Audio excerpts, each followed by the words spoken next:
broadcast. Let's see what happens here. Yeah, we just start at an all-time low, and then just boom goes the dynamite. Build from here. Oh yeah, those first 5 seconds, they were very amusing. They were very, very amusing. Yeah. All right, I think it's working. I don't know, man. This is all. Let me see. Let me go log. It's every time I do this, it's a new experience. Of course it is. It reminds me of my dad growing up, who'd watch The Rescue. You remember that cartoon, The Rescuers Down Under? Oh yeah. My dad had that on a VHS tape, and he'd come home from work every day for like 5 years and watch that before he went to bed. So like that was his ritual. Like he'd go out and put it about that. It was really, really weird. And the thing was, he watched it so much. Have you ever seen a VHS tape like so worn out that like half of the pixels on the screen were like tracking errors? You want to hear weird? My dad, who never went to church, I don't think in his life. We used to have to go to church because my mom was into that shit. That's not fair. Yeah, exactly. Well, but at some point during our upbringing, my dad decided that if we didn't go to church, we could choose not to go to church. But if we didn't, we had to watch Jesus Christ Superstar, the movie. You know, I've still never seen it. I mean, I remember it as actually being really good, but still, I was like, really? Okay. So it's like a high energy play, isn't it? Yeah, like, it's a musical. Okay. It's like it's lots of singing and all that crap. But now, where the hell are we? Nerdgasm. Here we are. I don't Programming humans. Roe versus Wade. Oh, there's no bait there. What is the metaverse? And are we just slaves with extra steps? Here you go. That's Well, you got to get them in the door, man. It's like once they're here. I mean, it's like I guess. Ladies and gentlemen, like the booby thumbnail. Step up. we got a tale to tell you. Woo-hoo. Yeah, quick, David. Take off your shirt. I got to get a thumbnail for this. Yeah, that'll do it. That'll scare him away pretty damn quickly. That'll end our stream so fast. All right, let's see. I'm tweeting this out. Okay, I got to bait people. Let's see. David Hewlett is joining us. Woot. Damn right. I've already tweeted it. Oh, you did? I didn't tweet the link. I just tweeted your channel. But I should just retweet your shit. I think I just froze. Why am I frozen? Or am I just not moving? Oh, I see. No, it's just behind by a bit. Yeah, you're good. You're good. Where'd all my hair go? It's on the side of my head now. I was gonna ask about that. I was like, didn't you have more hair last time I saw you? I feel like as it gets longer, it looks like there's less. Well, there is less there, but it's getting kind of shaggy and long. I'm beginning to look like. I actually kind of like it. It's got that mad professor. I look like what's his face from Back to the Future. Oh yeah. Doc Brown. I look like Doc Brown. Oh my god, I look like Doc Brown. It's so true. Or no. What was that? Oh god, let me come on, brain, Mr. Something. What was that show called? Gonna be good. The one that's got Neil Patrick Harris playing the old creepy guy. What was that? Yes, I look like Unfortunate Incidents. Yes. There you go. You look like that Baron Von, whatever the hell it is. Yeah, that's what you are. You're the Baron. You just need to get like the nose appliance. Yeah. I need something for my weird little pixie nose. It's odd. Oh, yeah. You need to get the opposite nose job. Bigger nose.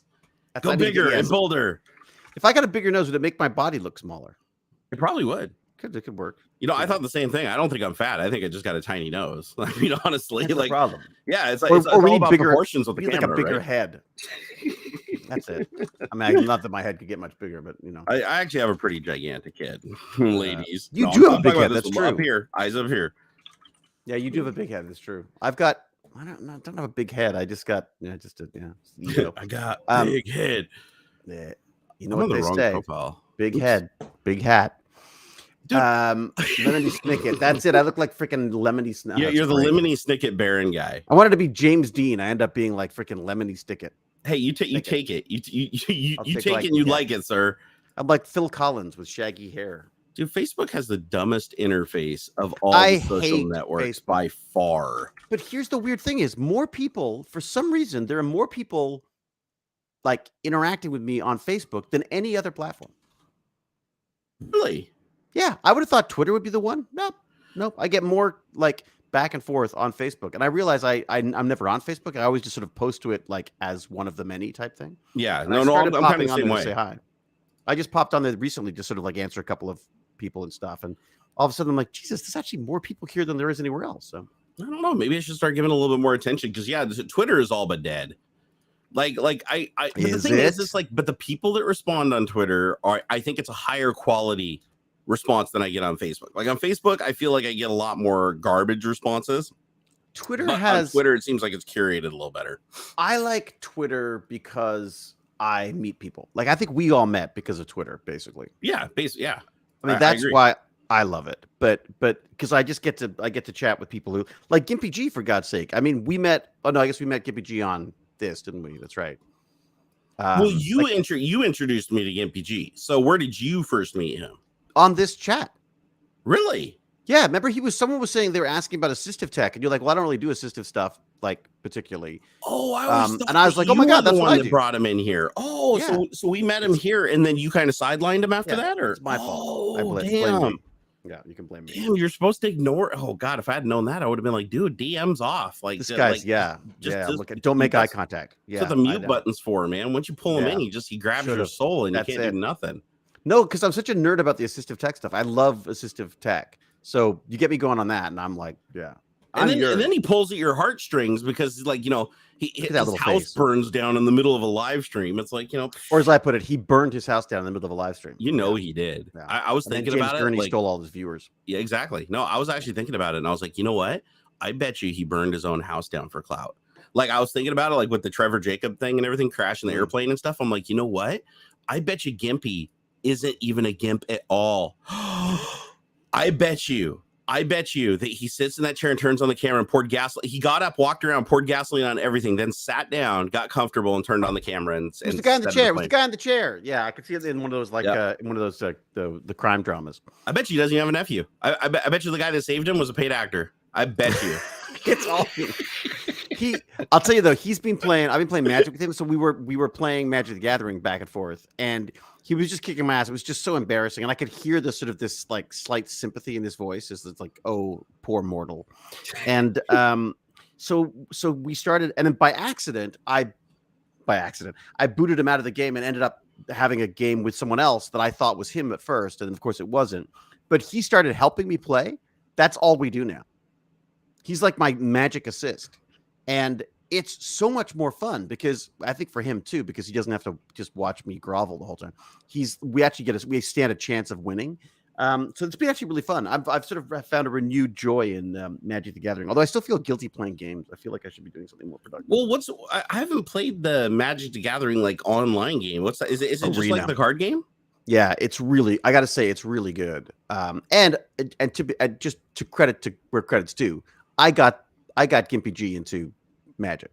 He didn't even know it existed. Well, he might have, but because I played the card game whack back in the day. Like I actually really love. It's gonna be one of those It's gonna be one of those podcasts. Just random chicken. What? No idea. Yeah, drugs. Take them all. Yeah. Just take them all. Hey, it's more entertaining now. You know why all celebrities take drugs all the time. It's because you're just more entertaining. Oh my God! Have you watched any of? I try not to, but every so often something will pop up on Twitter. The Amber Heard and Johnny Depp thing. Oh, dude, I've been watching it like way more than I'd care to ever admit. Like me and my wife were up at like 3 a.m. watching that stuff with like a bucket of popcorn, screaming at the TV. My wife used to cover stuff like that for entertainment. What's it called E News in the States. Yeah. So when I met her, she was working at E News, and she would do things like when Winona Ryder was like on trial for shoplifting. So she was one of the people like camped out in front of the courthouse. Well, I mean, there were reporters, but she was producing those live segments and stuff. So that was like literally her job. She was the one out there yelling, "Amber Heard, why do you poop the bed?" Yeah.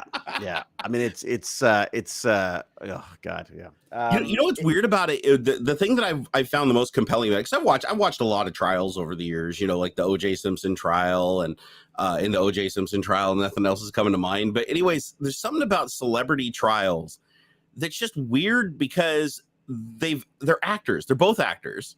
Yeah, they're both. I don't believe a word they're saying. Yeah, they're both successful actors, right? Yeah.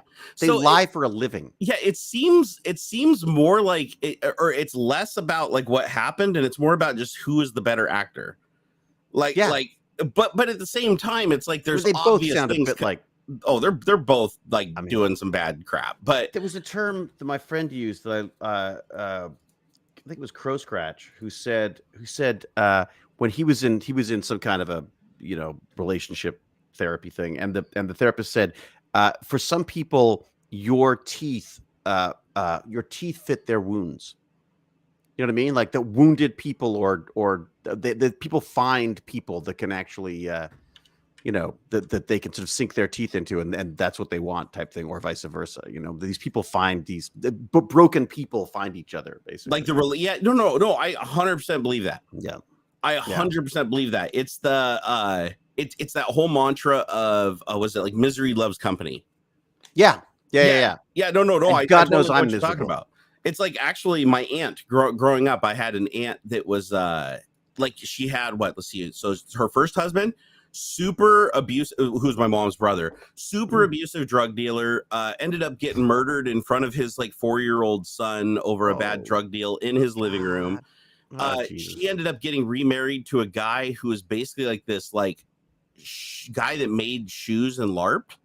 And he seemed harmless enough, but then we find out like 6 months into them being married that he's like beating her all the time. And then I like throwing her downstairs and she's showing up with bruises and, you know, her orbital bone in her face was broken. And she's like, oh, I'm so clumsy. And it's like, wait, you were never, none of this happened before this dude came along. And then it wasn't until we started putting 2 to 2 together and I was going over there and seeing my cousin that you could, you know, they'd lock us in the bedroom and say, you stay in here. And then he'd be out there screaming at her and throwing stuff and beating her. And she'd be screaming. And so, yeah, it was bad. It was really, really bad. I have bad memories of it. And so, but she wouldn't divorce him. She absolutely wouldn't divorce him. So finally, my grandpa, just when he caught wind of it, he came over and just beat the guy within a half inch of his life and said, you know, hey, if you ever touch her again, you know, I'm going to kill you. And so she ended up divorcing him after that because then he got freaked out and he wouldn't go anywhere near her, obviously, because, you know, he was a very weak little man. Like you could tell he was beating on women because literally his only chance. And so what happens after she gets out of that bad relationship? She's like out of the relationship for about 6 months and she starts dating another guy. And this other guy literally has been in jail 3 times for domestic violence. And well, this is why people end up blaming the victim, right? I mean, there's something and victim, I think, is even the right word. But I mean, I feel like there's the problem is I think people think that relationships are going to solve things, and it just doesn't. It just doesn't. Unless if you haven't got yourself sorted out, then your relationship's going to be shit. No, it's true, but I don't know if it's like I don't know what the craving is. Like, are you seeking them out because you want to find somebody to fix, or are you seeking them out because you feel damaged yourself and you want somebody else damaged, so you feel like you're on the same level? I really don't get why, because it seems like by the 3rd time it's no longer just an accident. I mean, I used to love crazy. You know, crazy is attractive. I mean, I was attractive to me, but the problem is it's not conducive to it. It's not sustainable anyways, right? It's like for a fling or something exciting, it's great. But like, you know, in the case of Johnny Depp and Amber Heard, it's pretty clear that was like an unhealthy relationship before they even got married. Oh my God. The guy's like drinking it and making little jokes about it, drinking in the morning and all this. I mean, like I just, God, could you, I mean, a divorce is bad enough anyways, but then to have it literally broadcast, like it's like entertainment. I mean, I feel like I'm amazed that they can do it. How are they allowed to show this stuff? Like, I think it's just because it's civil. I don't think it'd be shown if it was like a federal court, right? It's only shown because well, actually, that's not true because the O.J. Simpson trial was televised, and that was a federal case, not the civil case afterwards. The federal case was actually televised, so I don't know what decides if it's televised or not. If anybody in chat knows. Yeah, what happened to the? I thought they just did drawings and stuff. They used to. That's all I've seen. Like for most of the high-profile cases, it's just sketches. They have like a sketch artist in the room because for some reason they have to be like open to the public because it's a courtroom and you're supposed to have like an audience present or something like that. They did the same thing with the was it Ahmaud Arbery trial. Remember, they just had people coming in off the streets and just like standing room only. And the courtroom, and apparently that's pretty common. As a matter of fact, when I had my courtroom appearance twice, I had to wait for my case to come up, so I just sat in the courtroom for like 4 hours and watched other people do their cases. And there was like people sitting around me, and it's like you can't really talk because if you start talking to the person next to you, bailiff tells you to knock it off. But really? Yeah. If you start like leaning over and like whispering and stuff like that, they'll point at you and shake their head and stuff. I'd totally be doomed. Yeah. You'd be screwed. And then if you keep doing it, they'll kick you out. Luckily, they've never kicked me out. Contempt of court. I watched several people out of get order. Kicked out. Yeah, exactly. You're not even a part of the case, and you're getting like contempt. I'm an actor. I can't keep quiet for that long. You're like, you can't handle the truth. And exactly. You're screaming and fake. Oh, I got the hair for that. Acting like you're pulling their hair and gouging their eyes, like doing the fake, like wrestling punches. Like, get me out of here! What are you doing, sir? Knock that off. I just can't imagine like just having to. I mean, just to drive. Do they have kids? They don't have kids, do they? He has kids. I don't know if she has kids. Does she have any kids? I know he has kids, but they were like from a previous relationship, weren't they? I don't think they have any kids together. At least if they do, they don't ever talk about them. They're trying to get her banned from Aquaman, weren't they? Yeah, she's already shot the whole movie, and they're like CGI her out. Which apparently they've done it before. Like I didn't realize that Day of the Dead or whatever. Oh god, what was that movie called? Some guy got canceled or yeah, they put as I would say Tig Mataro. What's her name? Tig. Oh yeah, Tig Mataro. Whatever. Is that who it was? Yeah, they completely removed the original actor that was in the movie and put her in. And I never noticed. I that was amazing. I saw the article about that, and I found out afterwards. I had no idea. None of the actors did any of the scenes with her. She was completely composited into the entire movie. She was great, by the way. I thought fantastic. She was fantastic. Yeah, fantastic. And the thing is, what did the guy do? Who's the guy? And what did he? Don't remember. Who did you guys know what we're talking about? Who was the original actor that got canceled when that movie got shot? Something kind of China about that, though. The idea of like, they just don't exist anymore. Yeah, like are they gonna go back and take all like the Kevin Spacey movies and stuff, like American Beauty and stuff like that, and all of a sudden we're gonna be watching it and you're gonna see Matthew McConaughey and be like, wait, I don't remember that. Is it gonna be like one of those weird like what do they call that? They can do it. You can deep fake that sucker. Why not? Yeah, in a way. What's that effect called? Oh gosh, man, my brain is shot this morning. But what is that effect called where it's like you think you remember something, but you remember it wrong, but everybody remembers it wrong? It's like with the whole Luke, you are my father. Remember, Luke, you are my father. That's never what he said. Mirror, mirror on the wall, who's the fairest of them all, or whatever. That was never said. What? Yeah, seriously? Yeah, it's called the Mandela but I see effect. It in the mirror every day. The Mandela. It's the Mandela effect. So the Mandela effect is where there's like a group hallucination where because the way of something said and the community talks about it so rapidly and so fast after it happens and gets critical details wrong, that the entire group like overpowers and remembers it incorrectly. Oh, wow. So because even if you watch something, if somebody tells you the wrong thing over and over and over again, your brain will eventually sync with it and you'll remember it as the wrong thing. So if people aren't enjoying this, you're not remembering it properly. It's the Mandela effect. Yeah, so is this going to be like the digital Mandela effect where it's like we're all going to be like 60, 70 sitting in our little old folks homes or plugged into our VR and be like, oh, I'm going to go watch that old movie A-Team. I'm going to go watch that show A-Team, and it's like it's all of a sudden B.A. Baracus is like Matthew McConaughey and you got Mr. T is like the dude from Green Mile. Like you're going to be like I feel like that. I mean, I think the technology's there, and I hadn't really thought of that. I mean, look, the next thing, of course, is you could do, like, you could say, like, okay, so let's make they're all freaking cartoons now anyways. Like, you make a Doctor Strange, but you make a Doctor Strange that's local for every place that it's playing, right? It's Benedict Cumberbatch in England. It's like generic actor sits in, and then they just digitally impose the most famous actor at the time in every demographic. And then if they re-release the movie in like 10 years, they just update all the actors to whoever the latest, greatest actors are. Actually, that'd be kind of cool. Like you could request to have hey, I want Hewlett playing whatever. You know what I mean? Do you remember the idea? I said it was like a million tech talks ago, so you probably don't remember. But I said, how cool would it be with deepfake technology if when you sat down and watched a movie, it pops up on the screen and says, okay, everybody look at the screen and smile, like everybody you're watching the movie with, or in the movie theater, everybody smile, and it randomly selects people from the audience and makes them the characters in the movie. That's cool. But it does it seamlessly in real time. So like, let's say you're sitting in your or you can even do it for stuff like the Super Bowl, like live action face replacement. So it's like the Super Bowl, you take your picture and you put your name in at the beginning. And then when it starts, it's like, oh, and Jerry Berg runs the ball 200 yards, 300 yards. Actually, that doesn't make sense because it's only 100 yards. But anyways, Jerry Berg has gone to the kitchen to get himself some chips. Exactly. Yeah. He's got some chips. And oh my God, look at that. And then it pops up on the camera and it shows you like sitting on the couch or whatever, eating your thing. And it's like, oh, mega cam. Woo! I love think that that'd be idea. Cool. I think it'd be really cool. That's possible now, right? I mean, it is, especially if you've got, I mean, certainly with YouTubers or even more people on TV and stuff, you'd have enough footage of them that you could, I'm sure AI could figure it out. Anybody who's famous enough that people know who they are, that means implicitly there's enough information to do it. Yeah, both audio and video. Like even models, you're like, oh man, I really know her from the magazine or stuff. Well, because she's a model, she's going to do interviews. And because she does interviews, there's going to be a lot of dialogue and a lot of facial expression from different angles and different lighting. And that'll train a deep fake system. So one of the things I did that was really, really creepy, it actually creeped me out. Like I felt a little dirty after doing it.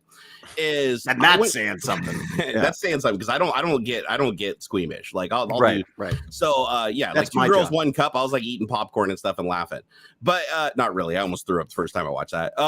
I don't know what that is. So I want to know. Oh my God. Yeah. After the stream, I think you should disable the search safe filter and do a search for that, David. I think it's important that you experience what we all did. Don't tell them, guys. Don't tell them. And then after that, do a search for Lemon Party. I'm British. My brain might explode. It's got to be. No. Start with cake farts. That's the entry level. I don't even like the sound of that. Then graduate from that to Two Girls, One Cup, and then go from there to Lemon Party, then Paint Olympics. I think that's the scale. Does anybody disagree in chat? I think that's the scale. Yeah, this worries me. I'm already worried. Maybe I'm just an innocent child in your world. So what I did is I downloaded. My son has to explain things to me in movies now. Hey, my son's only 12 years old and he's already explaining life to me. I get so many things wrong and he's like, "No, Dad, that's not right." And even scientific things. I'm like, oh yeah, and the Earth, the Earth revolves around the sun. And this is how the solar system works. Or whatever. And he's like, "Dad, that's not true." And I'm like, "What are you talking about?" He's like, "Well, actually, this happens, and the pole of this affect each other equally, and it's kind of this parabola. Oh my and God. the Earth actually imparts force on the sun." I'm like, "What?" Yeah, just wait. Like, kid, seriously? Like, you go from becoming you're the oracle, and then all of a sudden you're just an idiot. Yeah, you eventually get to the point where you're just like, you know what? I'm not even going to act like I'm smarter than you. I'm just going to pull rank. That's all I'm going to do. Shut up, go to your room. Shut up, kid. Go to your room. Yeah, that's what I do. That's what I do. Nobody cares about the theory of relativity and what you think. Yeah. Get out of here. That may be how you see it, but that's whatever. So because I'm a dropout, a high school dropout. So so am I, man.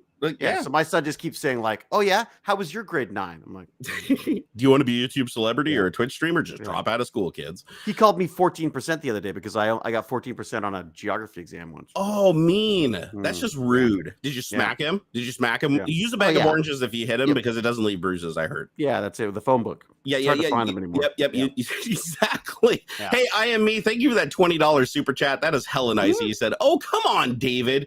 Here, do something about that mug on your head." I'm proud of these follicles, and I'm gonna let them flow and grow as long as I can. Grow. Have you been daytime drinking, David? David. Yeah, that's it. It's okay. It's 4 o'clock somewhere. Is that not Johnny Depp said? No. He said like they're like, "Did you drink in the morning?" He's like, "Well, it's happy time all the time, isn't it? Like it's always happy time. Sometime, right? Happy hour somewhere. Yeah, it's happy hour somewhere. Like, what are you talking about? So international. Yeah, it's like he's become his character from Pirates of the Caribbean. Yeah, a little bit of Pirates of the Caribbean and a little bit of Fear and Loathing.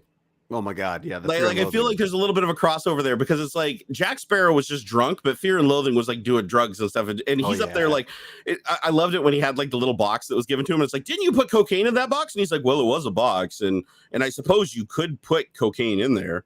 Like he didn't want to admit to doing it, but he's like, "Well, it is a box, and you could." I don't recall, but I guess you could put cocaine. Like cocaine would fit in there, like many things, it would fit in there. And I was just like, "Oh my gosh!" And as many times the judge had to like tell everybody to calm down because he kept making everybody laugh. And I feel like it's getting to the point where it's going to be less about the evidence in the end, and it's going to be just whoever gave the best performance. Yeah. But here's where I just want to get serious for a second on that, though. Just a little bit serious is where it crossed the line for me and gave me like PTSD is when she started just adding like straight up horrible sexual assault, rape stuff. Like after not mentioning it during the divorce, not mentioning it during the deposition for this, not giving it anything. It's just like she was losing so horribly and looking so bad in the public eye that she just gets up there and she's basically like, "Well, he raped me on this occasion. He used a wine bottle and violated me and penetrated me with it. And then on another occasion, he forced himself into me with this." She literally kept saying, like, he basically raped me this way and he raped me this way and he raped me this way. And I was like, oh my God, it triggered me because I'm a victim of being accused of those things. Really? I almost lost my job at Microsoft because of it. It was literally one checkbox in a chat program called ICQ that saved my life. Really? Yeah. Like I wish ICQ was still around. I'd literally go and send them like $100 and be like, thank you so much, guys, for making logging a default option. Because if you didn't do that, my entire career would have gone. And I was already like planning in my head I was going to commit suicide and everything. I was really in a dark place. Jesus. Yeah, so the only thing that saved me from that whole situation, because I mean, long story short, because I even told the short story. If you guys go watch my VOD over on Twitch, I told the entire story in graphic detail because it all came back to me. I went through like straight up PTSD when she started saying that stuff on the stands. Like I actually got tears in my eyes because it reminded me of like, oh shit. Like I went from just being like, this is an entertaining trial to, oh my God, you are a terrible, terrible, terrible person and I hate your guts. But no, it happened to me at Microsoft. I got accused because I had a female intern. She did a really shitty job. I gave her midpoint review. She didn't like the score that she got. So she went to HR and said that I forced her to have sex with her to give her a passing score. And because she refused, I gave her a bad score. But when they went into the first meeting after they put me on administrative leave for a week to investigate it, they basically went into a room and said, oh, we need to fire this guy immediately because we take on liability. If a female sues us for creating a dangerous environment for her, chances are that the court's going to rule in her favor. So regardless of whether Jerry is guilty or not, we need to get rid of him. Like, he needs to go. And luckily, the HR woman surprisingly stepped in for me, and so did her new mentor, the new mentor that my intern went to after that, and stepped in and said, no, something isn't right here. Like, these stories aren't lining up. And so after 5 days of deposing me, deposing her, they finally were convinced to go grab her work computer when she left to go home that night. They grabbed her work computer, opened up, and all the ICQ logs on there told the whole story about how she was lying about what I did and that I deserved what was coming to me for giving her a bad score, and she never gets less than a 4.0, and anybody that does that's going to pay. And then she started talking about how she gets a 4.0 because she slept with her teacher back at school or whatever like that, and she isn't about to be screwed over by this because of some fat piece of shit software developer. God. I was like, whoa, but it was all in the logs. It was all in the log. They didn't show me the logs. Like, I got the paraphrased version from my manager who got to see him in the meeting. But then she also had like a lot of other incriminating stuff on there. Like, she was sending nude pictures to a coworker of mine. She was sending nude pictures to her professor back at school that gave her the letter of recommendation to come to Microsoft as an intern. It was bad. It was a bad thing, but they were ready to fire me. I had to be on 5 days unpaid administrative leave after I just proposed to my future wife, my now wife. So I had to go home and tell my fiance that, I'm on administrative unpaid leave for accusations of sexual harassment and sexual assault. Oh my God. And immediately when I told her, when this stuff gets weaponized, that's what it is. So, and the thing is like, okay, I get it. If you think Johnny beat the shit out of you or whatever, and you've established that and you've had this whole time, but the fact that she waits until she's losing in the public eye and she fires her PR term and she's like, okay, fucking full send, I'm losing, so I'm just gonna say he raped me with a wine bottle, and like now it's not just. So is your sense that it's just that she's just thrown that in there type thing? I don't believe it for a second, not even remotely, because I've been through that same type of experience, and it's like if she had had that abuse, she would have brought it up during deposition. She would have brought it up during the trial. She was already in a bad situation. Yeah. What has happened? So they've had a trial. They've had a trial. Yep. And the trial was was straight divorce. See, I don't know enough about this. All I know is there was a divorce trial that happened that I think she was awarded $7 million or whatever. It was just a divorce trial, though. It was like $7 million doesn't seem like that much. It wasn't, given how much he's worth. And then she claimed in the public eye, I'm going to give half of the $7 million to charity, and she never did. And then Elon Musk had to step in and pay her bill for her because she claimed she didn't have the money or whatever. Anyways, it was a whole nasty thing. Why is Elon Musk? Oh Jesus! Why does because she was cheating on her. She was cheating on Johnny with Elon Musk, and she was cheating on Johnny with another actor. What's his name? Franco.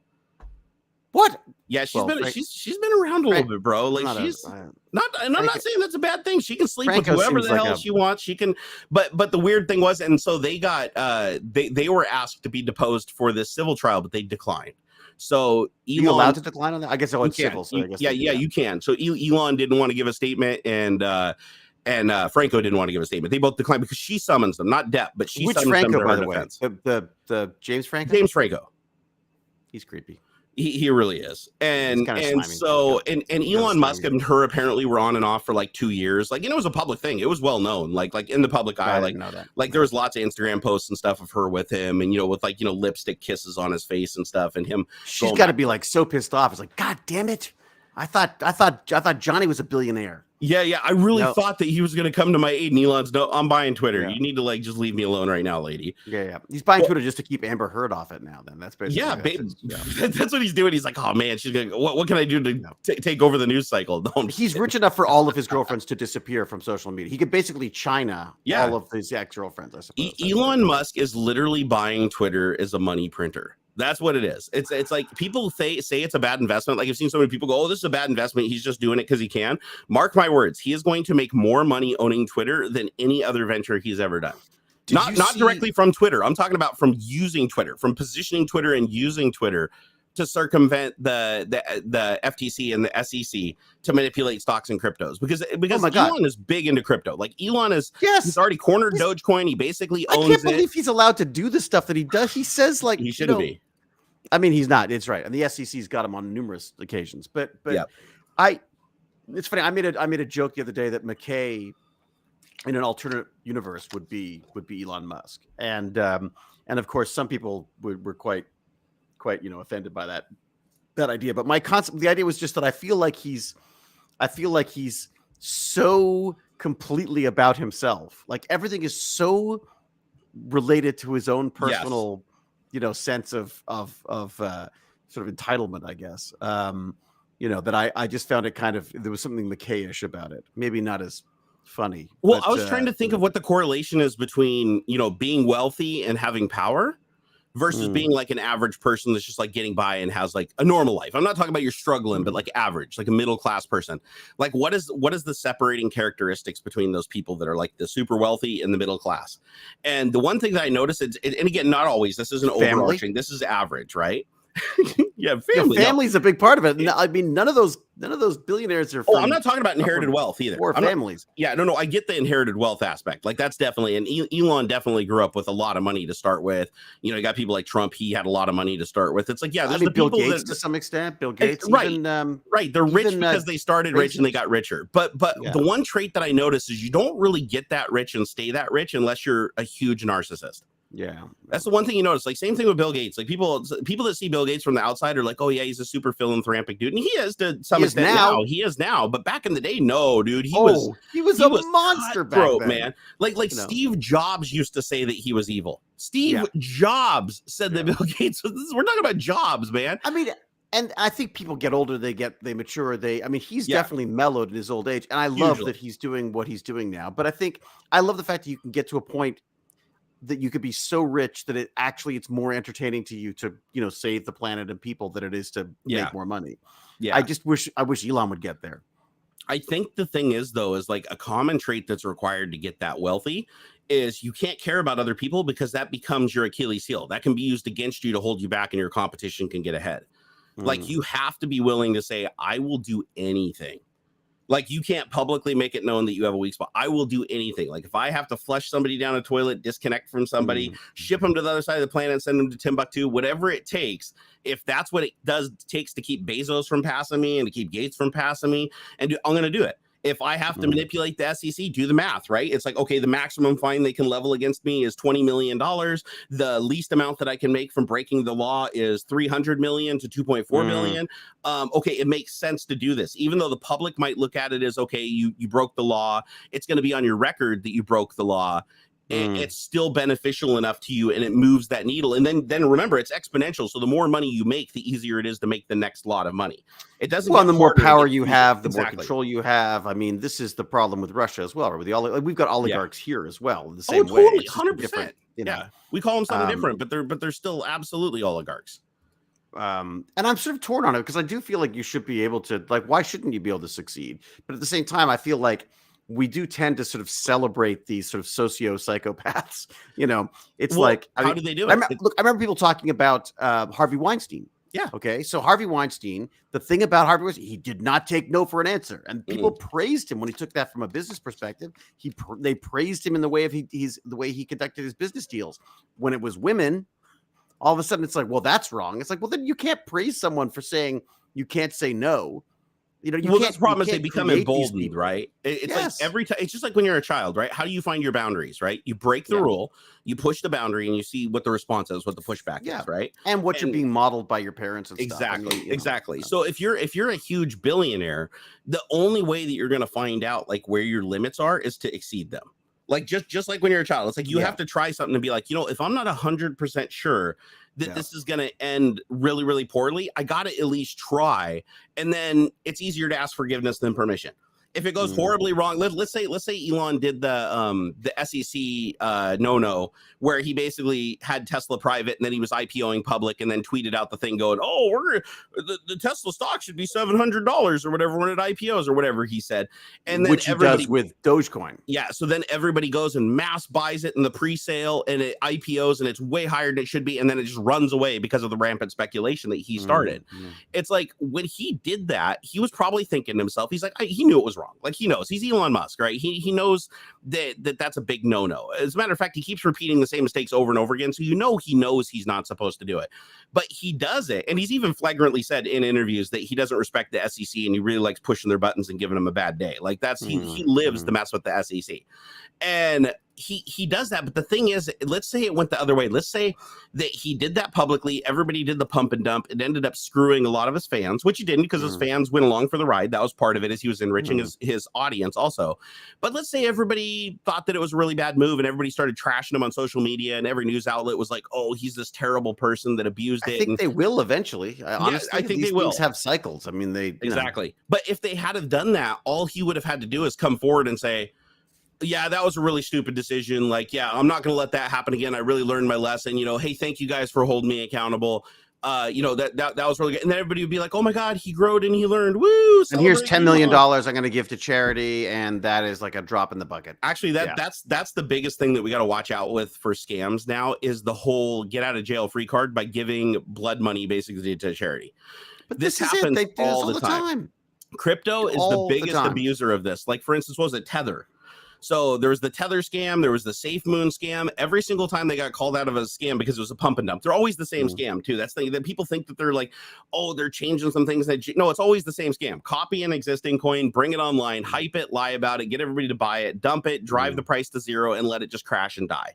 And then the community that's holding the coin can't sell it, so they keep pushing it for eternity, hoping that it'll have another spike so they can get out of it. Right? The crypto bros. I mean, I was so fascinated by NFTs. I was so excited about the idea of them. I thought there's something really fun there. There's a technology there that's fascinating. I wanted to use it for tech bandits and stuff. I've since got to a point now where the technology needs to be useful. Yeah. Like right now, the only use of these NFTs seems to be for the value to go up and people to make money. I don't see any way.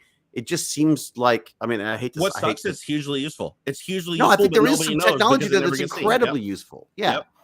And I think that, and I do think that it would be amazing to be able to use NFTs to get a college fund for kids or any of that kind of stuff. But at the same time, I feel like it's just so scummy right now that I just don't know that it's worth the nonsense, really. I've had to go through and start unfollowing all of anyone who mentions NFTs. I'm trying to drop them out of Twitter now because I'm just sick of being sold these like bad pieces of art. It's like, it feels like it's like someone running up trying to sell you like a clown on black velvet every 2 seconds and saying it's the next coming of NFT. Like it's just it seems crazy. Yeah, somebody in chat, don't worry, I just blocked them because they're an idiot. But they're like, oh, Tether can't be a scam because it can't go up and down because it's tied to the US dollar. No, Tether was actually created to boost Bitcoin. Its actual creation was to bolster Bitcoin and to use it to artificially inflate the cost of other coins. Tether itself, sure, it's independent exchange. It's basically USDT, right? It's a dollar for dollar crypto exchange. But the creation of it was for something bad. SafeMoon, the creation of it was based on a lie. The whole thing was based on a lie, right? It was pump and dumped out. Even AuxxZillary confronted them, and all the liquidity got pulled out of the pool. And this is what usually happens. They create a coin, they pump it, they pay hundreds of thousands of dollars to the celebrities to push it. Then the celebrities' fans buy it. Or buy it themselves at a huge amount of money. And then, usually it's just given to them. Like it's so transparent too. It's not like you can't go and look at the like if there's whole systems where you can go in and look at where 100%. This money's going. Every single crypto scam has been traced back to the genesis. Like that's the great thing about this. Yeah. Remember that big Beeble thing where they're like, oh my God, he sold all those the reality is that there was a management company of some sort or some kind of a company that he was a part of that bought the freaking crypto. Yeah, Beeble's company himself bid, I think it was up to 20 million. So he pumped it initially, and the thing is, even if the transaction had gone through, he would have just paid the transaction fee and moved it back into his custody in another wallet. So he had very little to lose by doing that, and that's another NFT scam. It's like, let's say you have an NFT on a really expensive blockchain like Ethereum, right? You have to charge a lot for that NFT because every time it transacts to a wallet, there's a huge fee associated, right? There's the gas fees.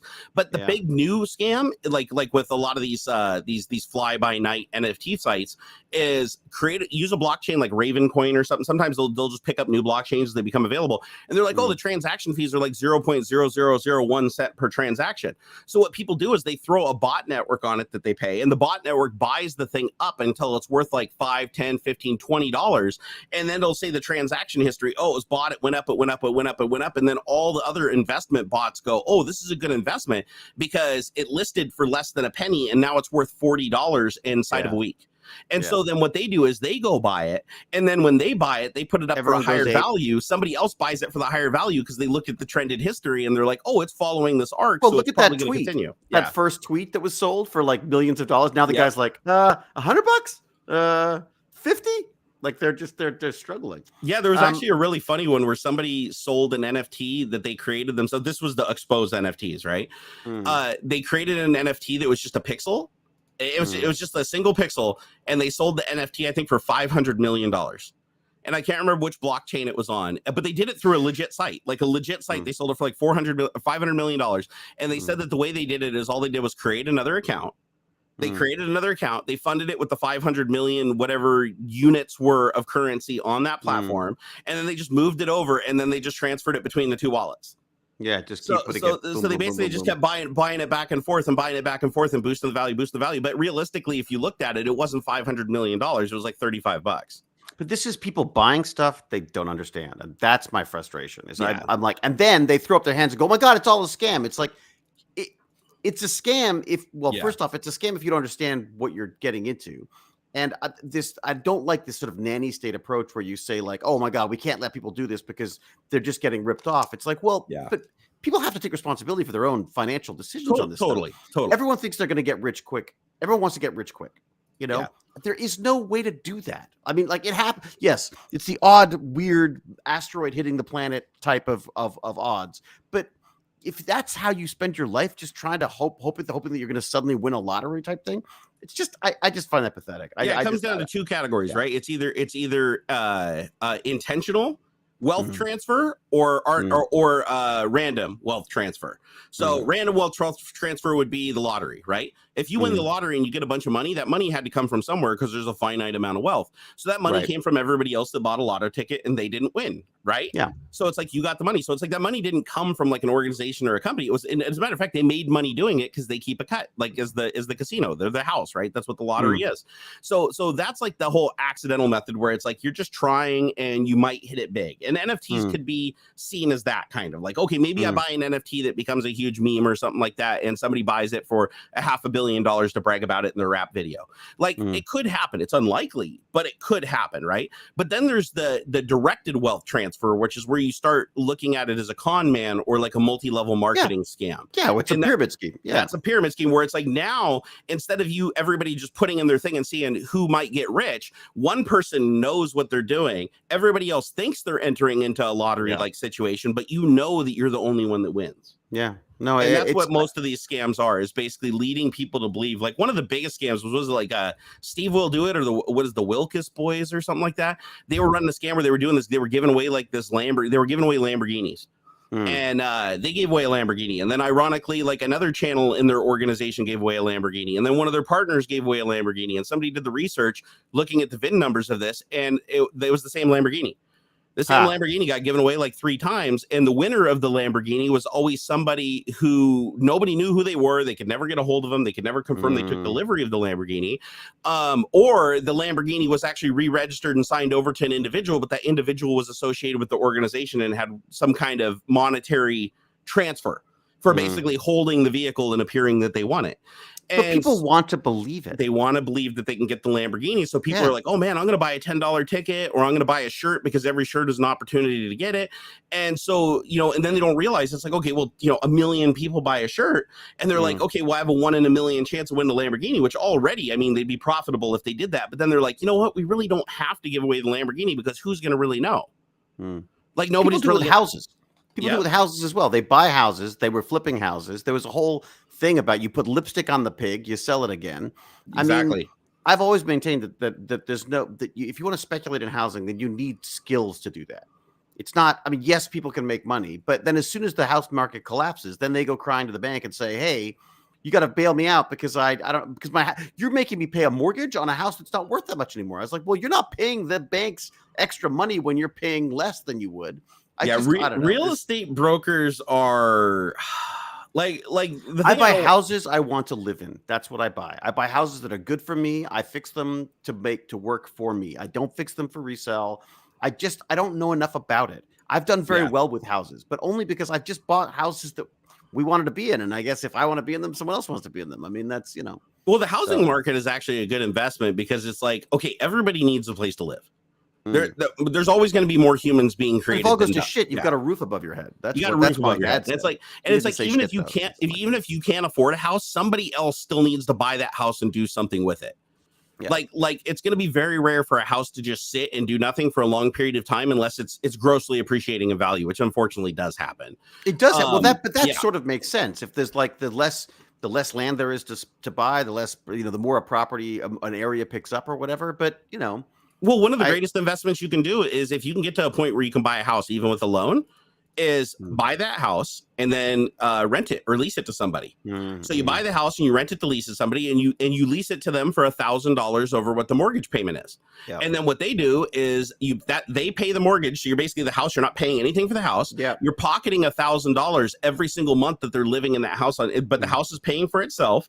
And then what happens is the house usually, unless the bubble crashes, but even then, as long as you can hold the house for a period of time, it will recover. It always does, inevitably. It's just the problem is people overextend themselves. So people have. Yeah, I mean, in LA, people were like, "Oh, I got 5 different properties. I haven't put it's no money down, mortgages, all this kind of stuff." And it's like, you have to make sure that any property that you have that you can hold for like a couple of years with nobody living in it. Like you have to make sure that you have enough liquidity that you can hold that property. You have to know what you're doing. You have to research it. I mean, that's the difference. This is why if you have more money, it's easier to make money, because if you have like Elon Musk money, you can buy all the houses in an entire city and then just sit on it for 20 years if you have to until they without spending the money. That's the other thing. Yeah, exactly. Elon Musk walks into a bank, they'll lend him anything they want. He never puts he's not buying Twitter. Of his own money. Did you see he just had another $7 billion come in for investments for Twitter? So when Elon Musk said he was buying Twitter, he's like, I'm putting up half the capital. Everybody thought he was going to pay for it, like, cash money, but he's I'm going to put up half the capital. Then what he's going to do is something called like staking, where he basically stakes his, 20 billion or whatever. He stakes his 20 billion in a position, but basically they don't necessarily get that money. Like the bank holds the debt, not the company. So the company gets the 20 billion, the bank pays it, and Elon Musk basically, because he has so much collateral, he doesn't have to transfer that wealth. He can hang on to it and use it. But now he got another 7 billion in investments, and he's still seeking more, and he hasn't signed the deal yet. So I bet you when he's done with this whole thing, it's going to be the same old manipulation he always uses, which is like, I'm Elon and I can do anything. But then by the time it rolls around and it's an actuality, he just has control. Yeah, he just has control, and now he can do whatever he wants with it. Why do you take it private? The reason he took it private is because he doesn't want SEC oversight. He plans to make huge changes. He wants to make huge changes, and he already said he's going to name himself as the CEO when he said he wasn't going to. This is what I don't like about Elon. I feel like he's like an ADHD child who just is like, I don't know how much of it's actually him. I mean, look, maybe I don't know his motives. Maybe they are horrible, but I just feel like he just feels like that obnoxious kid who always has the answers and who's always got 50 different things going at the same time. I saw in chat, Roman Lieber said you have to tack on insurance and taxes. Yeah, but you roll that into the lease and the rental agreement. Yeah, so the taxes, Jesus Christ, the freaking house taxes here have gone crazy. Yeah, and then the thing is when you do a lease, you can actually adjust it so that the property tax is separate. So if the property taxes goes up, you can take a percentage of that and tack it onto the lease. So because I've had that agreement before when I was renting. So do you rent or no? You own your house. No, I own. I own. And if you can, like, if you have to, get a loan and extend yourself a little bit and do it, getting a house is critically important. Because let me give you an example, just like without doing all the math and without making everybody go, oh my God, that's too complicated. Math hurts. I bought a house that was brand new. Now, it was the cheapest house in miles. Like, there's every house in my entire neighborhood for several blocks is more expensive. Buy the worst house in your neighborhood. I bought the cheapest house that I could possibly find in my entire neighborhood. As a matter of fact, the reason I got my house is because it was the only one that didn't sell because nobody wanted the poor people house. So I bought it for $248,000 new, brand new. It was still under construction, like $248,000. So check this out. So I bought it for $248,000 in 2001, I think. No, it was 2002. 2002, I bought it for $248,000. I went and looked at the Zillow estimate, $903,000. So my house is almost worth $1 million now because of the market. Now I've lived here for 20 plus years, 21 years.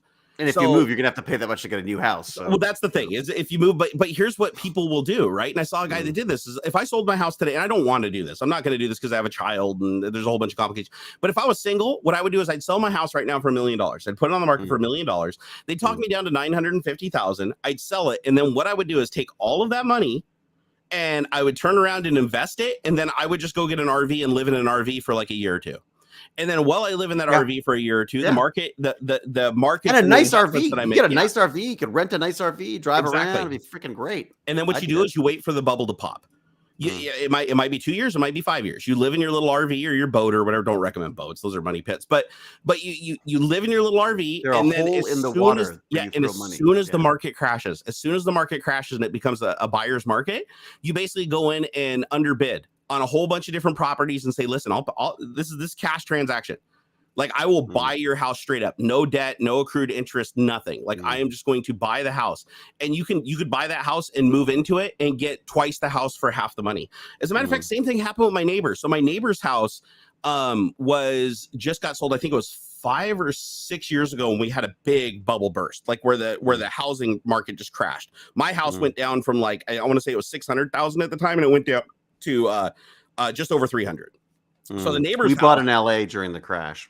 Yeah, see, and this is the thing that sucks is the neighbors sold their house like right before the crash, before the crash to a guy.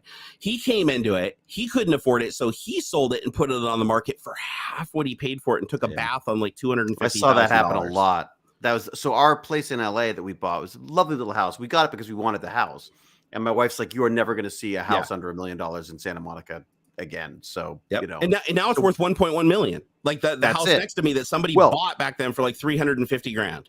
That's it. Like we thought we did really well when we sold that place, and it's now worth 3 times that. I mean, you know, so again, I just feel like I don't know. I feel like I got to know what I'm getting into. I do like same thing with stocks and stuff. I buy stocks of companies that I use whenever I gamble, and I have recently done a little gambling.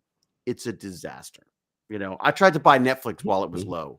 It just keeps dropping. That's the thing. Like, I really don't invest because I suck at it horribly. I suck at it, and I know I suck at it. And when I in weak moments, I do stupid things like that. But again, I made a lot of money on Netflix because I bought Netflix when it was delivering DVDs to me in Washington State. So I feel like I've got money to lose on that. I have a friend who's a venture capitalist that every once in a while he'll message me with like a sure thing. He'll be like, literally take everything you have. He's so sure. He'll be like, take everything you have, put it into this stock, and if it fails, I'll pay you the difference, because he's worth like $100 million. So he's like, so how can you not do that? How can you not do an investment like that? And both times he did it, the investment ended up making, I think it was like $20,000 or $30,000 in 3 months. So, and then he messaged me and he's like, sell now, because something was going to happen that was going to crash, that he thought was going to crash that market. And sure enough, it did. It didn't really happen at the exact times he said it would. But again, you can't predict it perfectly, right? Right. But he's one of those people where it's like he watches the whole picture, right? And he does it kind of as a hobby. Like he has a lot of people with, you know, their fingers in the pie, and they know what's going on in these industries and which industries are trading blows back and forth, and, you know, what's being bought and what's being sold behind the scenes. But it's all public information, so it's not insider trading. It's 100% public information. Is it me or you who's stuttering there? Looks like the YouTube server just took a shit. Hold on. It's coming back, and we should be good now. Yeah, that was weird. Right. The YouTube server, that's the first packets we've dropped the entire stream, and it was just the YouTube server was just like, nope. Maybe they switched us off to another server. Can you guys see us now? So here's the thing. Now, Patrick, I get it. I get it, buddy. It's like he's in chat and he's like really hardly trying to defend Elon Musk and say he's a super accomplished engineer and he has all these successful companies, and like, why all the hate? He's such a great guy and such a genuine guy. Well, the thing is like, no hate. It's not so much hate as just accountability. Like he's lied a million times. Like that's the thing is, like, you say he's really successful, and you're correct. He is. Like, he wouldn't be the richest man in the world if he wasn't really good at picking look what he's done for electric vehicles. I mean, it's amazing. Hands down.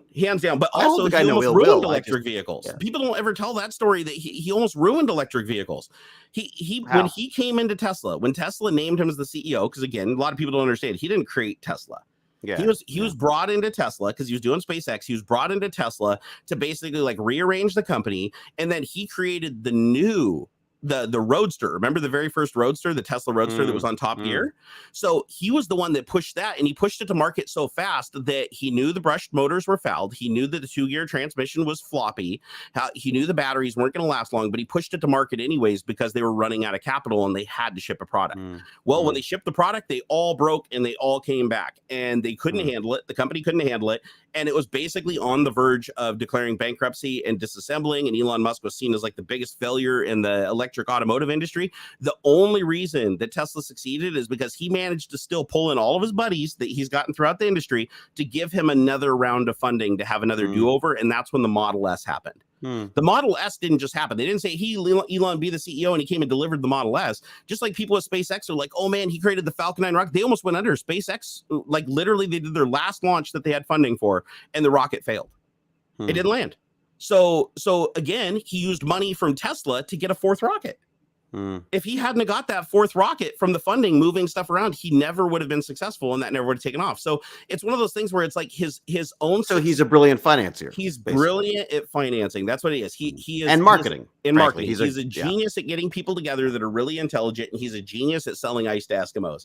And that's led to some amazing things. Like I won't take anything away from Tesla though, because if he didn't get involved with Tesla, I honestly don't believe we'd have the electric revolution we do today. So I 100% will credit him for that. Tesla fans, oh my God. The people who own Teslas are freaking hardcore, man. They love those vehicles. So, dude, my neighbor's falls apart like every 2 months, has massive problems. His doors don't open half the time. He has a guy come out and replace half the electronics on it. He's had the computer brain replaced twice. He's had 2 cameras replaced. Really? Yeah, it's literally, but he doesn't have to pay anything. They come out and do most of the work at his house. I think only 2 of the services that he had was in there, but any other car you would just call on lemon law and you would just say, take it back. But they love their Tesla so much that they're like, oh, I don't care as long as they give me a loaner vehicle, or as long as I still everyone I know who's got one has got nothing, just will say nothing bad about it. It's amazing. Yeah, even my buddy was like, I was at his house twice. They're too expensive. Where there was a guy in the driveway. I wish I had the money for a Tesla. I wish I had the money for Tesla. I just don't. I mean, I know it's sort of you're paying up front for the cost, but that's the problem. The other thing I don't like is he does a lot of bait and switch. Like the autopilot. The autopilot was supposed to be delivered years ago. It's supposed to be fully functional now. It still requires more attention, and you have to have your hands on more control surfaces to drive the car with autopilot than with it off. So it's actually it requires more attention to drive with autopilot. And so I see, but he's selling it for, it used to be like it came on the car. Then it was $10,000. Now it's $20,000. Now there's a monthly fee associated with it. So it's like when he started out and he's like, in 2019 and 2020, you will be driving a car fully autonomously. It's going to cost you $25,000. It's going to change the industry. There's not going to be as many wrecks. But the truth is, you fast forward and everybody forgets about the promises. And they're like, okay, we have a car that you have to pay $20,000 extra to get the hardware to do autopilot. Then you have to get the autopilot beta, which requires you to do like certain driving tricks and driving record. And then you have to agree that any accident that happens during autopilot is your fault, and you will never take your hands off the controls in any way, shape, or form, and pay full attention to the road when you're using autopilot. So it's like what he promised versus what he delivered are two different things. But the vast majority of people are really still happy with it because, I mean, the nerdiness, they're like, it's cool. And that's Silicon Valley, right? I mean, that was it really is. I mean, Bill Gates was making promises with Windows that were, that weren't possible to start, and everyone over promises. There's that wonderful it wasn't a good documentary, wonderful book about the woman who did the blood work place, where she basically got called out, and her technology to do blood tests did not work. Theranos. Yep. Yeah, that's it. And she lied. Totally, I mean, she lied. She brought in money. She hid stuff. There's a part of me that goes like, well, yeah, isn't that business? Isn't that part of business? You sell the stuff that works. You don't sell the stuff that doesn't, Well, you know what she said? Elizabeth Holmes said that she believed in her head, without the proof, she believed that they would be successful. So she'd promise now and deliver later. And Elon's even said that before in interviews where he's like, there's no reason to believe that we can't create an autopilot. So it's like, make the promise and then figure out the problems after the fact. Yeah. And a lot of his businesses have been focused on that. But the problem is it doesn't always work out that way. And as a matter of fact, more often than not, it doesn't. Like, for instance, Neuralink still hasn't been implanted in a human. They created the machine that can put a human. Still hasn't. I don't want Elon in my head, but I got to say the technology behind it. But that's that's another thing, though. That's a great marketing thing. Can't do what he promised, though. Doing that before. Yeah. Other people are doing that. there are organizations that are doing that stuff who have been working on that stuff who are probably far more responsible in their David, there's a $300 piece of hardware that you can buy that sits on top of your head that does the exact same thing as Neuralink right now.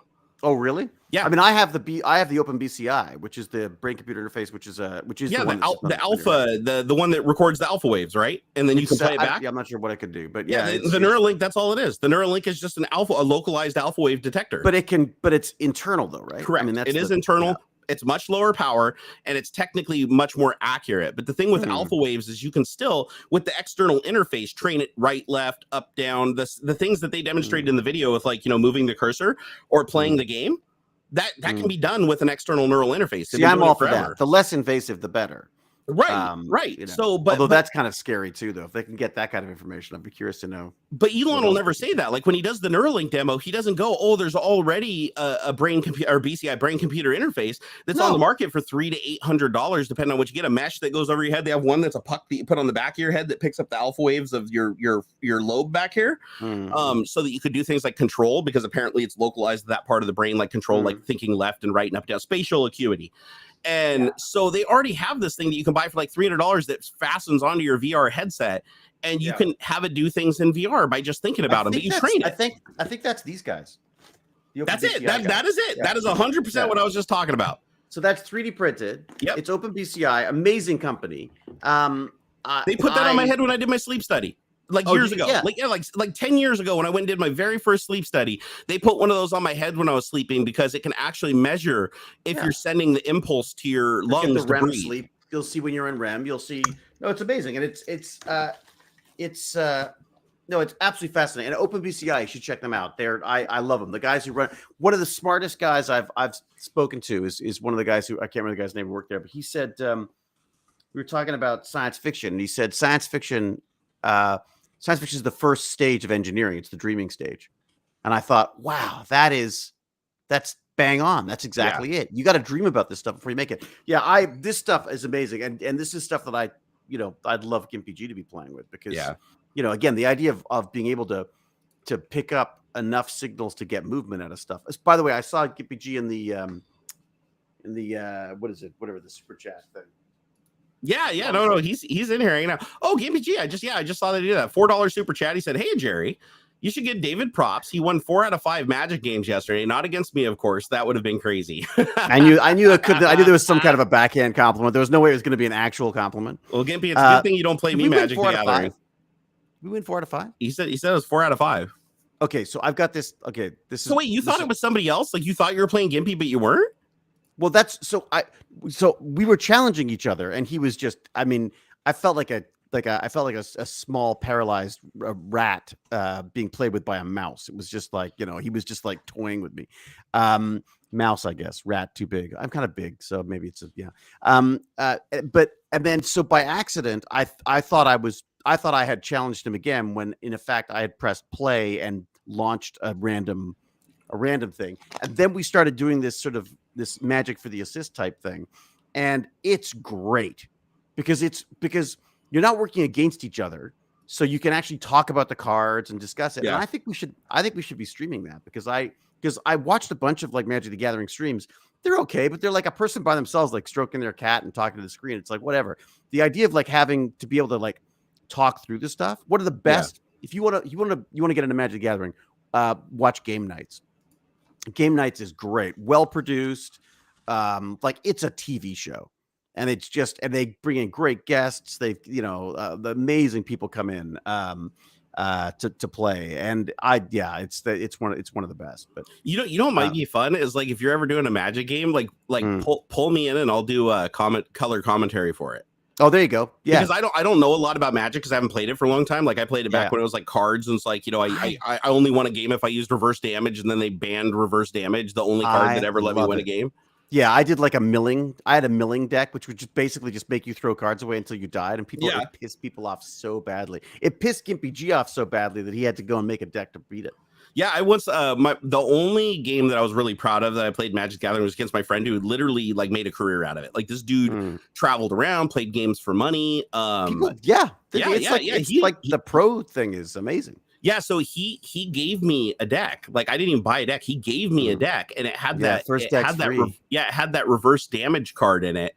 And he didn't remember, he didn't care or whatever that he gave it to me. And I remember when he was playing me, he wanted to make such an example of how cocky and how good of a player was. He managed doing a move that I think dealt, what is it, 17? You have like 20 points, right? I think it's like 20 points of health. And he did an attack that in one attack, I think he dealt 17 points of damage. Yeah. And I remember reversing damage on him after doing a really weak thing and taking off like 3 of his points, and the reverse damage just killed him. So he basically killed himself. He went out of his way to like set things up so that he could hit me with this max damage move and be like, oh, checkmate in 3 moves.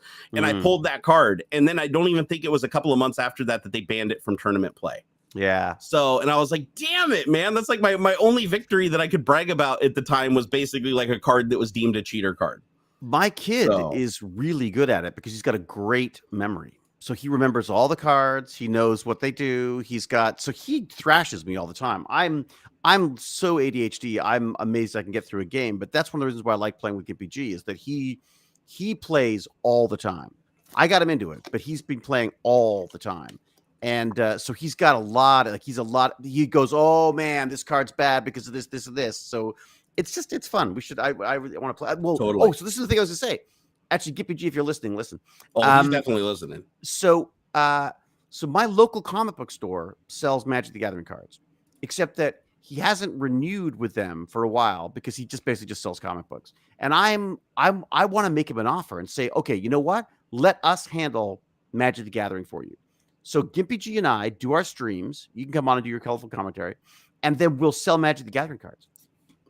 Oh, for that dude's shop or for the dude's shop, or for like I don't know, for our own business or whatever. If he doesn't want to do it, maybe we could just use, because you have to have. They are so strict. You have to have a real world shop. You got to have a space in that shop for people to be able to play Magic the Gathering. Oh man, Wizards of the West Coast are really strict on that. So stuff. you can't legally, like as a business, just sell cards online. You have to have a storefront. I think their terms of service are that if you get a right to sell the cards at the whatever the manufacturer's price is, you have to have like a community. Basically. That's wild. I wonder why the regulation is so tight. Maybe just to keep the pricing and stuff like that and the supply and demand under control. I guess so. I mean, I'd be curious to know. I'd love to talk to them. I mean, Wizards of the West Coast, I think, are fascinating. Like, just as a company, I'm interested in that. But I just love the idea of like being able to play First off, I love the idea of being able to play Magic and it not costing me a fortune. My wife calls me a completist because I can't just collect something. I have to collect all of something. You have to have the whole thing. I've got to stop buying random boxes of cards and just start buying the separate cards. But I have so much more fun. It's that little dopamine hit of opening the pack and going, oh, what have I got? You know what I mean? Dude, I've watched some of those streams. Like, I'm not even into card collecting like I used to be back in the day. Not Magic, but like other cards, baseball and like stuff. Pokemon? Never we used to do Pokemon as well. Never collected Pokemon, but man, my neighbor is like goo for it, man. Yeah, I know. Yu-Gi-Oh? What did you do? Yu-Gi-Oh? Or what else? What were you? No, I collected. No, actually, I just collected sporting card. It was like really? baseball, basketball. I even had some hockey cards because we thought it was edgy and cool down here in the United States to have hockey cards. Really? I had Star Wars cards, and then I stuck them in my bike wheel. They'd be worth like. Each one of those is probably like thousands of dollars, and I just stuck them in my wheels. There's quite a few baseball cards that met their demise from but luckily none of them were like turned out to be incredibly valuable. Like the thing is sad is I got robbed. I didn't want to know. So the reason I don't collect cards anymore is because when I was 16 years old, I had moved out of my parents' house. I moved out before I was even 18. They basically had to co-sign a property with a friend who rented me their house, their little house. Yeah. It was basically like my first mortgage. My dad had to co-sign because I was too young to get a mortgage. Yeah. I had money, but not a mortgage. Yeah, I couldn't legally live there unless my parents basically signed for it. Yeah. And but I had to pay everything. They didn't pay anything. They just signed for it because I didn't want to live with them because it was an abusive household. My mom even agreed, like, yeah, it's probably better we just get you out of here and you live on your own now that you got a job. So, anyways, long story short, so I got home invaded. Somebody came in and stole everything, broke the windows out, put garbage in my bed. I mean, it was terrible. But they stole my baseball card collection, which was a massive suitcase that had layers and layers and layers of those plastic things full of cards. Yeah. And I want to say that I had probably 5,000 or 6,000 cards in total. And then I had all my fancy cards in and those, like the packaging and the Lexan. So I probably had at the time when that was stolen, that because I had Beckett's and I'd go through and price my expensive cards. I didn't price the commons, but I priced expensive cards. And I think when that got stolen, it was worth about $3,000 at the time. But I've since gone back a couple of times and looked up like some of the really good cards I had. And I was like, son of a bitch. Like, dude, I have Pokemon cards that have like Coke spilt on them that are worth like were worth probably like, well, would have been worth like, $150. I'm like, dude, I had 11 Ken Griffey Jr. rookie cards from Upper Deck, which was the rare one that even back then I want to say that they were worth about $23 when it got stolen. I think they were $23 a card. And it's like, I haven't looked them up in a long time, but I looked them up like 10 years ago. It was like before, it was longer than that. Even before Xander was born, I went and looked it up and I was like, they were selling on eBay. Of all places, like they were graded, granted, but mine were all perfect, right? They were all from day one out of the package, stored in the protection, and those cards were going for like over $1,000 a pop. Yeah, and look, talk about investing. I would invest in Magic the Gathering cards in a second. Like I would love to do that. Like I think it's already established itself as it's going to be around forever. Like even if they stop producing it, people will create replicas and fakes and keep playing the game, which will make the originals even more valuable. Yeah, I mean, Baz and I were talking about a game. We wanted to do one called Astronauts and Aliens. We want to do like a Magic the Gathering type thing, only done with science fiction that'd be cool. Characters and stuff. Because we thought that'd be kind of fun to do. But I just love, there's something social about it that I like. First off, I like the social aspect of I love that my son would go and play at these local tournaments and stuff. And it was about getting people out and talking. Well, you can't even play with yourself, right? I mean, you technically could like chess, but you can't really play with yourself. Someone explained to Barnacules about playing with himself. Yes. Dude, I'm an expert. Trust me, I wrote the book on the damn thing. Like my wife had to like deprogram me because I was like, am I doing it right? And she's like, you're across the room. Get over here. Yeah, don't be trying to school me on playing with yourself. Yeah, man, I invented that. I know I should never have gone there. I don't know why. Yeah, you're a terrible person. Yeah. But it's I love, even just like with the Gimpy G stuff, playing with Gimpy, it's the kind of game that you can talk while you're playing. And I miss that. Especially now, because I've got this like slight vertigo, so I can't play the video games I used to love playing. Like I used to love playing like, with my kid. But it pisses me off. I have that now. Like last couple times I tried to play VR, I got fairly queasy and I had to start taking Dramamine again to do it. And I've never gotten motion sick. I'm wondering if maybe there's some medication issues. I think it's medication or an age thing or something. Or COVID. Or I mean, it could be too. It could be long COVID. I'm still operating, I would say 90%, 90. Yeah. I'm still like 10% off easy. And it's week 6. Dude, I have a friend that got COVID. I think it was during the initial wave. That happened like 3 years ago, like not long after it was public. He like went in, he was like, went to the hospital and they did the whole, he didn't have to be intubated, thank goodness, but he had to be on oxygen and they put him in the room, that was like negative pressure or whatever, positive pressure. No, I think it was, what is it? Negative pressure? Yeah. So it's always sucking air. You want to get it right, whatever it is. Yeah. You don't want the positive pressure. You don't want to be pushing that out. But yeah, no, he went through the whole thing. He was really sick. He was in the hospital, I think, for it was like 7 or 8 days. Then they sent him home on oxygen. He had an oxygen generator when he was at home. And it's like fast forward like 3 years later, and his blood pressure is like 170 over 110. Like normally his oxygen level hovers at like 92, 93 and never gets above that. And they're just like, that's the long COVID. Like Yeah, we've got a friend who, get this, it's like malaria for her. She is she had it early on. She will just suddenly one day wake up and have it again. Like not COVID, but she'll have all of the symptoms. She'll have fever, she'll have the chills, she'll be unable to move. And it just happens for like, she'll get it for like 3 days. It goes again, and then it's back again, like just randomly. It's like her immune system just never really fully purges it. It just like her immune system drops just enough that it gets a hold and it's all over again. Yeah, it's kind of. I know somebody that had COVID. They were like COVID positive for like over a month. Like even though they were asymptomatic, like they had COVID, then they were cured, and then they kept. Are you still showing positive on the test? 3 weeks. I showed it. I showed it for 3 weeks. No, it's crazy. And it faded slowly. Like you'd go. The other thing you got to watch out with on the test is like we were like, oh, we're fine. Well, after COVID, like once I'd had COVID and I'd seen the positive for a while, if you look really carefully, there's actually a very faint line. We kept a lot of the old tests, So it's a faint line at the beginning, it's a faint line at the end, and then I think it's gone now. I don't see it. That's so crazy. Yeah, because I know somebody who was over a month and they were still failing doing, because they do two. You do one, and then if it fails, you do a second one to make sure that it's a failure. They say if you you're supposed to do a different protocol if you don't have COVID versus knowing you had COVID. Yes. Yeah. And so they did like the 2 tests, and they're still failing both tests after a month. Jesus. And they haven't even had symptoms. Like they breathed. They didn't even get the long COVID. They went through it and they were perfectly fine afterwards. They had symptoms for like 7 days or 6 days, and the rest of the month they were fine. And they're still testing positive, so they can't go anywhere. They can't travel. They can't do any of that stuff because which is heaven for me. I love not being able to go anywhere. It's fantastic. But my wife was sick and it didn't show.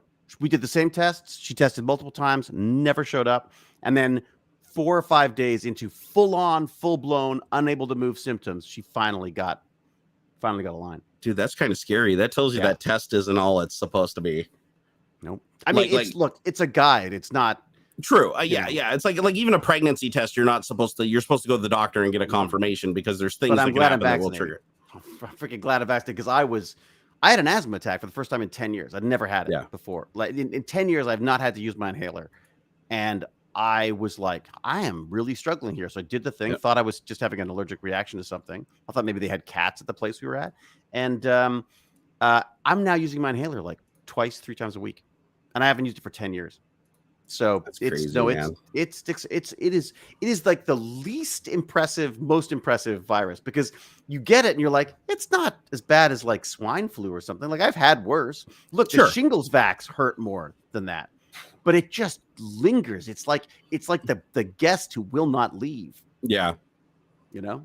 Yeah, no, it's a wild thing because like the reason why, like me, I'll even get a forced vaccination when the time comes. But the reason being is because I know personally, I know 2 people in real life that died from COVID. Yeah. Neither one of them was vaccinated. I know at least a dozen people in real life that actually got COVID, and some of them went to the hospital and had to get breathing support. The ones that got breathing support, no vaccine. Of the 3, and this is like kind of early on, but the 3 that got vaccinated just got sick, stayed at home, wrote it out, and were mostly fine afterwards. No, that's however, one of them did have long COVID symptoms though, so it's not like the vaccine is guaranteed to prevent you from having long COVID. No, but it's gonna make things a little bit better. But no vaccine is perfect. We know that. Yeah, and then people start throwing numbers around saying like, well, look, there's just as many people with who vaccinated in the hospital as there were non-vaccinated. Well, yeah, there's more people vaccinated in Canada. Certainly, there was the case. The people are like, look, there's like 5 vaccinated, 5 not vaccinated. They're both in hospitals. Like, the important number non-vaccinated are probably going to die. Yeah, intubation and death. Yeah, there's 5 people in there who've been vaccinated. But how many of people? Like, what are we at? Like, we're like 80-90% here now. Something like that. People vaccinated. Yeah, well, the good news is I haven't seen, considering all the vaccines and it being more people have taken this vaccine than anybody else over the last any other vaccine we've ever done over 2 years. It's really promising because like the only real side effects we've seen from the vaccine that aren't common side effects that can happen from just how a vaccine works. I think only one of the vaccines had a very, very slight occurrence of blood clotting. Which I mean, it was the AstraZeneca, right? That's the one I got. It was one of I think it was AstraZeneca. It was go ahead. That one caused blood clotting, though. I know, but it was very rare. It was still like 1 in a million or something like that. It was super low. Like, again, people have reactions to flu shots. I mean, it drives me crazy. And it was temporary. It was like they gave you a medication, it thinned your blood temporarily, and then once the vaccine was done doing its thing, you were good. And the reason why it has that effect is because it's fighting a virus that is going to do that. That's the funny thing is they're like, oh, I'm worried about blood clots. I'm not going to take the thing. Yeah, except if you get COVID, it gives you blood clots.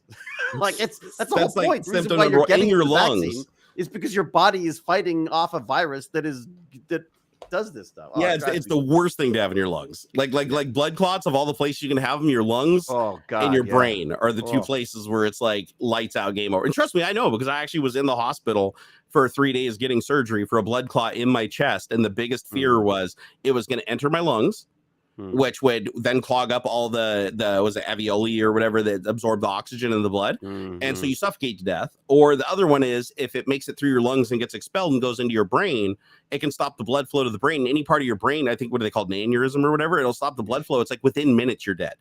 So I never got to sleep for 3 days. For 3 days, I had a lady waking me up every 10 to 15 minutes and ask me questions about who I was, what my birth date was, where I live, and all that stuff. And that got old really fast. But they're like, we have to do it because as well. Yep. Because if you fall asleep, you'll just die. Like you'll just flatline, and they won't be able to get you back. So same thing during the surgery. The whole surgery, they couldn't even knock me out for the surgery. All 3 days that I was doing surgery, they're sitting there just asking me questions through the whole surgery. Really? And then they give me like a little bit too much drugs, and I'm like, yeah, and they're like, okay, we got to back off those drugs because we need to understand what he's saying because he could be slurring because of brain damage or whatever. And I'm like, okay, I'm good.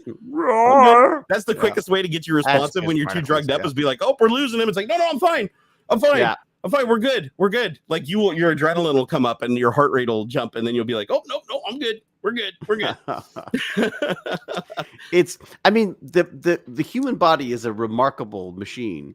At the same time, hell of a machine. It's this weirdly resilient machine and also just fragile too. Like there's just, the balance goes off and we're dust. I mean, it's amazing. You actually had a topic. I mean, are you okay on time so far? Or I will have to go at 5. That's all. Okay, yeah. I want to make sure that I stick to that. No, I'll just hang up. Let's first I want to thank a couple. Sorry it took me so long. Pup Shepherd, thank you, my man. Do it. I'm gonna pee. Woof, do it. Woof woof. Arf arf. Thank you for the $5 super chat. He said, I've got 100,000 images in a folder. I'd like to select every X amount, but the method of make the window 2 columns, then drag select is not feasible. Okay, so you have 100,000. I wonder what images those are, Pup. I know you, Pup. I know what those are, but it doesn't matter. So the answer to your question is if you want to select half of the images that are in a folder, but without having to do a drag method, like going down, what I would do is click the first file, hold down Shift, and push the page down arrow. And if you hold down page and do the page down arrow, it'll select a page at a time and just keep doing that until the slider is about 50% of the way. Like, wait, look at the sliders you're doing it. Because as you select it, it'll push it down, push it down, push it down, push it down. Just hold it until you're about in the middle. And well, yeah, you can do Control Shift down arrow, and it's basically the same as Shift page down. But just do that until you're about in the middle, and then when you're there, you can do Control X, which will do the cut, and then you can paste them somewhere else. Now, if you have to have it exact, then what you do is you get as close as you can. It'll say the count down at the bottom of the screen. In the Explorer window, it'll say this many files selected down at the bottom. And then just while you keep holding down Shift, move up and down a little bit. Oh, sorry. What did I say? I think I said the wrong thing. You're supposed to hold Shift. I thought I said Shift. What did I say? Did I say Control? I may have said no. So hold Shift select the first item, hold Shift because Shift means retain last selection. And so you can select multiple things and then just hold down page down. Or I think you can even hold down Shift, Control, and down arrow, and I think that'll do it too. But do Shift, page down, get in the ballpark, and then use the arrow keys while still holding down the Shift to get it right to the number you want. And so I think that, I did say Shift. Good. So that's what I would do to do it through the graphical user interface. If you want to do it through the command line, then I would just use the for. I'd use the for statement, and I do for space /L space %I, or sorry, for /L %I in, and then the data set would be 1, 2, and the number of files in the folder, and then %I will be the second file. So you do dir space /B, that'll give you a list of just the file names, and then you do a copy command, and it'll take every other file in that folder, or 50% of the files, and move them to another folder or copy them to another folder. And I used to do stuff like that in scripting all the time. But honestly, if you're just doing it like casually, just do it through the UI with the shift page down. But you can also do it from the command line just using the for command. Just type for space / question mark and it'll tell you how to use it. Just be aware it's it's pretty damn complicated. Like they definitely we're not trying to make it intuitive to use. So I would just go search for uses of for copying files and look at some examples and stuff in scripts on GitHub and things like that. Hopefully that answers your question. And backup. Oh yeah, and backup everything. Because yeah, before I the number of times I've gone like, copy and or move or whatever and screwed that up. Yeah, exactly. And the thing is too, like with the two column method, the problem with that is if you hold down Shift and you push down, it's still going to select the files in the other one because it considers it going like this. It's weird the way that common controls work, but I love the CLI. I love the command line interface. I got to say, when I can use it, I use it. But I'll often spend more time trying to fix a problem programmatically than it would just to do it manually. Exactly. And that's I do like using the for command though. Like a lot of people don't use it from the command line. I've never tried it on that. Yeah. So and it's got a million different uses and stuff. Like you can set delimiters in it and tokens to pull text out of stuff. Like if you want to go by text lines, if you want to go by command, but let's say you do a command like dir, just a directory. If you do dir /B, it just shows you the names of the files in the folders. That's it. So each line is a new item. So if you do, I think it's for / I haven't done this forever. For / L %I, and I'll post this in chat when I'm done. Let's see, I think it's 1 and then let's say like 100 times and then do echo the name of the file. Let me see if this works. Hold on. You need like a live screen so we can see you type it away. I did, and I'll give you guys the command in chat. So it's 4L. Oh, hold on. I think I got these backwards. I think I put %I over here. Yeah, it's true. Gigantic painting. Everything's really complicated if you don't know how to do it. Yeah. It's true. Yeah. I want to say it's L. Is it not L or is it D? Oh, it's D. It's okay. No, it's 4. Okay, never mind. It's D. It's 4D, and then you do %I in, and then do dir /B. So that will, let's see here, %I in, and then the command. Man, I got to go back to school on this. Anyways, look at the That's command. The problem. It's like any language. If you don't use it all the time, you forget. Yeah, and this one you're not going to get IntelliSense for, like in Visual Studio and stuff, because this is a batch command. This is like one of the original OG commands from command.com, the command interpreter. That's a good idea, though. Why don't they have that for Visual Studio? They really should. I mean, I know it'll show some stuff for batch, but I think it's because the syntax isn't consistent. Huh. So in batch scripting, most of the commands that you're calling, like there's only a certain number of core commands. I think there's like an if, there's the case statement thing is faked. Oh really? Yeah, like case. Yeah, so case like is such a and there's goto. There's goto in a batch script. Case is like hitting it with a hammer. Yeah, and the thing is like there's not a lot of arithmetic in batch either. Like there's some commands that you can add one or remove one, or you can add a number to using the set command, but the set command is still an external file. When you're calling set, you're actually calling like a command. Oh yeah. Let's see here. Set is here. You use set for the path as well, don't you? Exactly. Yeah. Yeah. So if you look, there should be, I think it's like set.exe. Let me see if I can find it here. Oh, is set one of the original commands? It might actually be. No, it is, because it sets environment variables. Never mind. So set is, I'm thinking of the other one that's like set. There's a set command for setting globals, and that one's an exe. But the problem with batch is some of the commands are built into the interpreter, and some of them are executables. And the syntax can change, right? The syntax for is different than the syntax for set.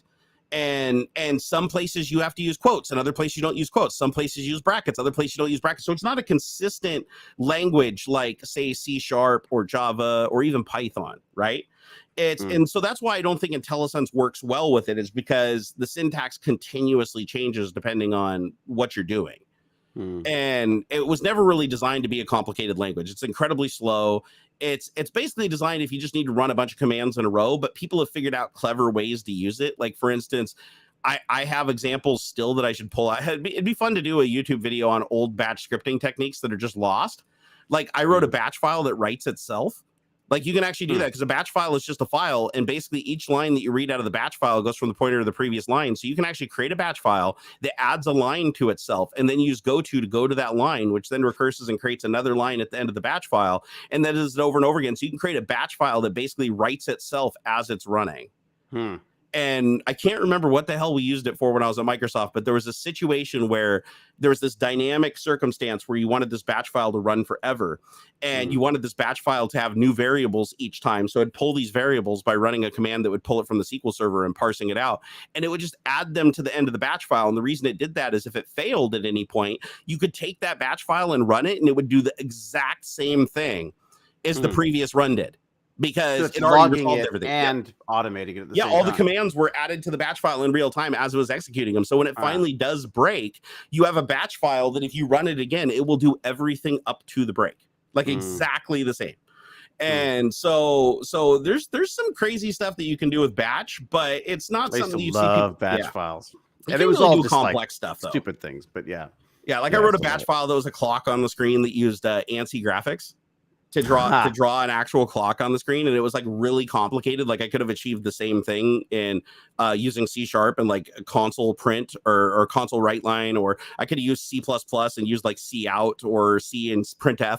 I could have done it so many easier ways, but in batch, to move the cursor around and keep drawing the screen and making it look like it was one cohesive screen, I couldn't do that because new line character kept pushing stuff up, and I couldn't arbitrarily position the cursor without using an executable to do it. So I had to do this thing where I was basically wiping the screen and then redrawing the screen as fast as humanly possible with the new numbers. So you'd see this pattern, like this wave going through it as I was doing it, but it was a giant digital clock made up of ASCII characters. That's cool. Yeah, and I had each character had to be defined using local environment variables that basically had an array of the characters inside of it, so it knew where to draw them at what coordinates.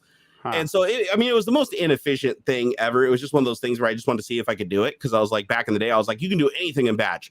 And I realized really quickly that, yes, you can do anything in batch, but it usually requires a shitload more work than doing it in literally anything else.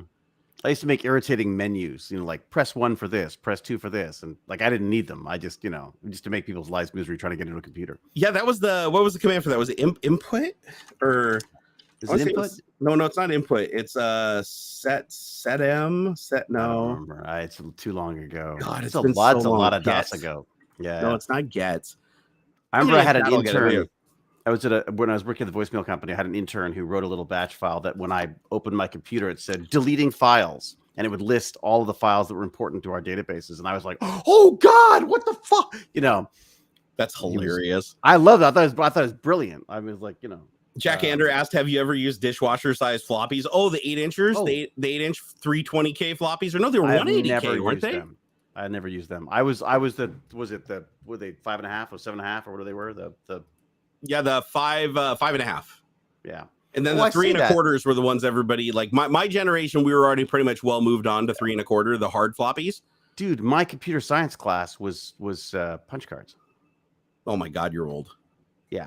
Well, except that I think it was also the system was old too. Like they were still teaching. They were personal PCs out there, but they weren't seen as serious computers because it was the mainframes were the real ones. You know what I mean? Yeah. Well, even though I had 3.25s at home on my 286-12 that I had, at school they were still using the Apple IIe's, which had the 5.5-inch floppy drives.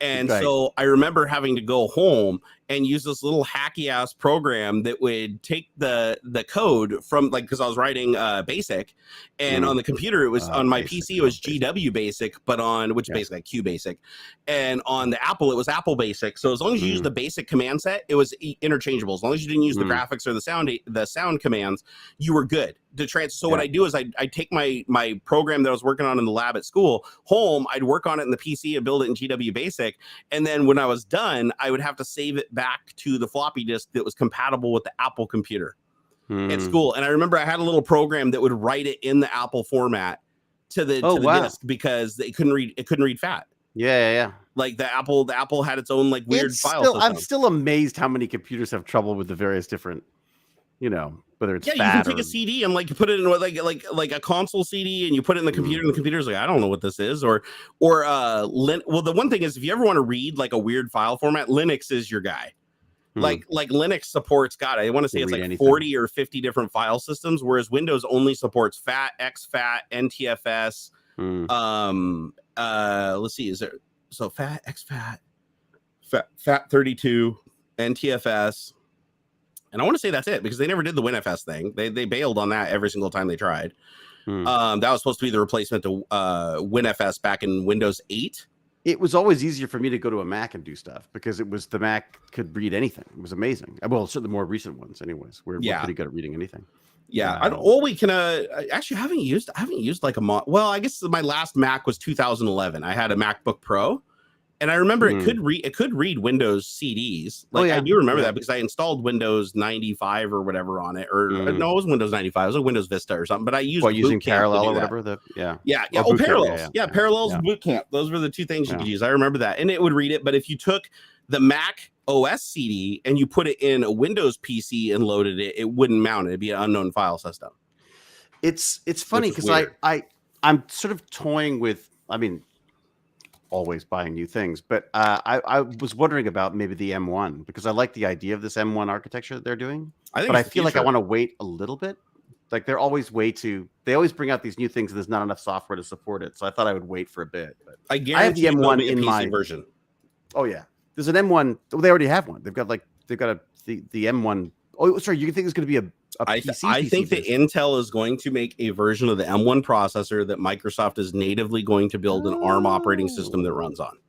Oh, that's good. But I think they have to. I don't think they can compete any other way. They're getting their ass handed to them by the M1 right now. I mean, well, yeah, because the M1 can run x86 and x64 code, almost as well as a native chip in some cases. Whereas the best offering you have from Microsoft is the Surface Pro X, which is an ARM chip that's pretty fast ARM chip, but it has to do software emulation for x86 and x64. So anything you run on it that's like Adobe Premiere or something like that, it runs the slowest you've ever seen it. Like literally a netbook would run it better.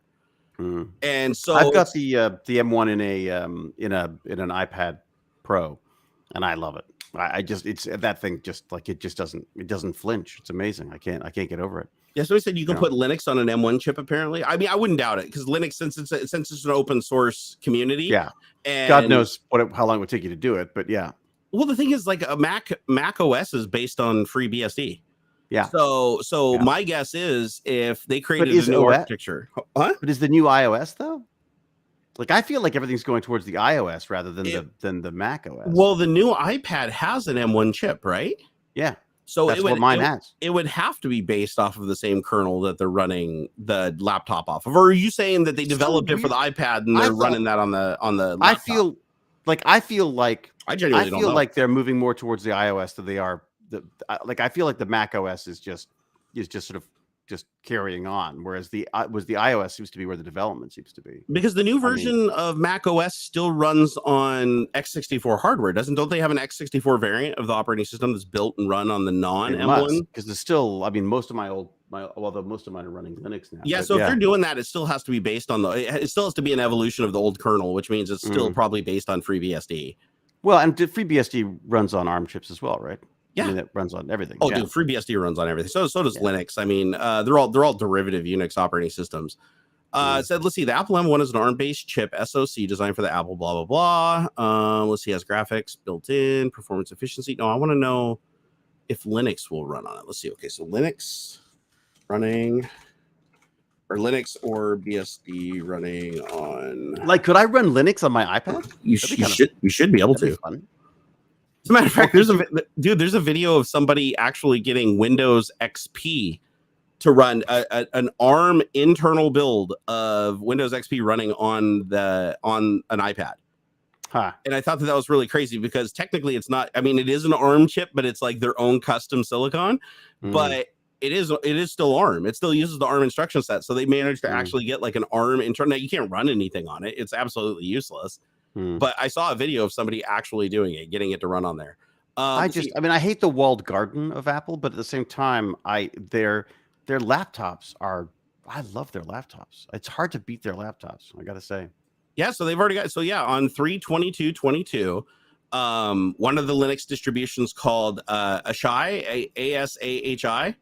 I've never heard of it. Said they just released their first alpha release at that time of a Linux distribution running natively on the M1 with a usable desktop environment, but they said a lot of features aren't working yet, and it's still there's still an uphill battle. It says you can use this app to emulate a lot. Wait, what app here? Okay, so you can use this free with a virtual machine app called UTM. So wait, is there a virtual machine that can emulate the M1? Let's see here. Securely run operating systems on your Mac. Oh no, never mind. This is like an emulator for running like legacy and x86 and x64 operating systems. It's just a hypervisor, right? But no, but there is a Linux version that looks like they've already got it like natively running. It's that just makes not sense. I mean, they're usually ahead of the game on this stuff. So I think that's pretty amazing, dude.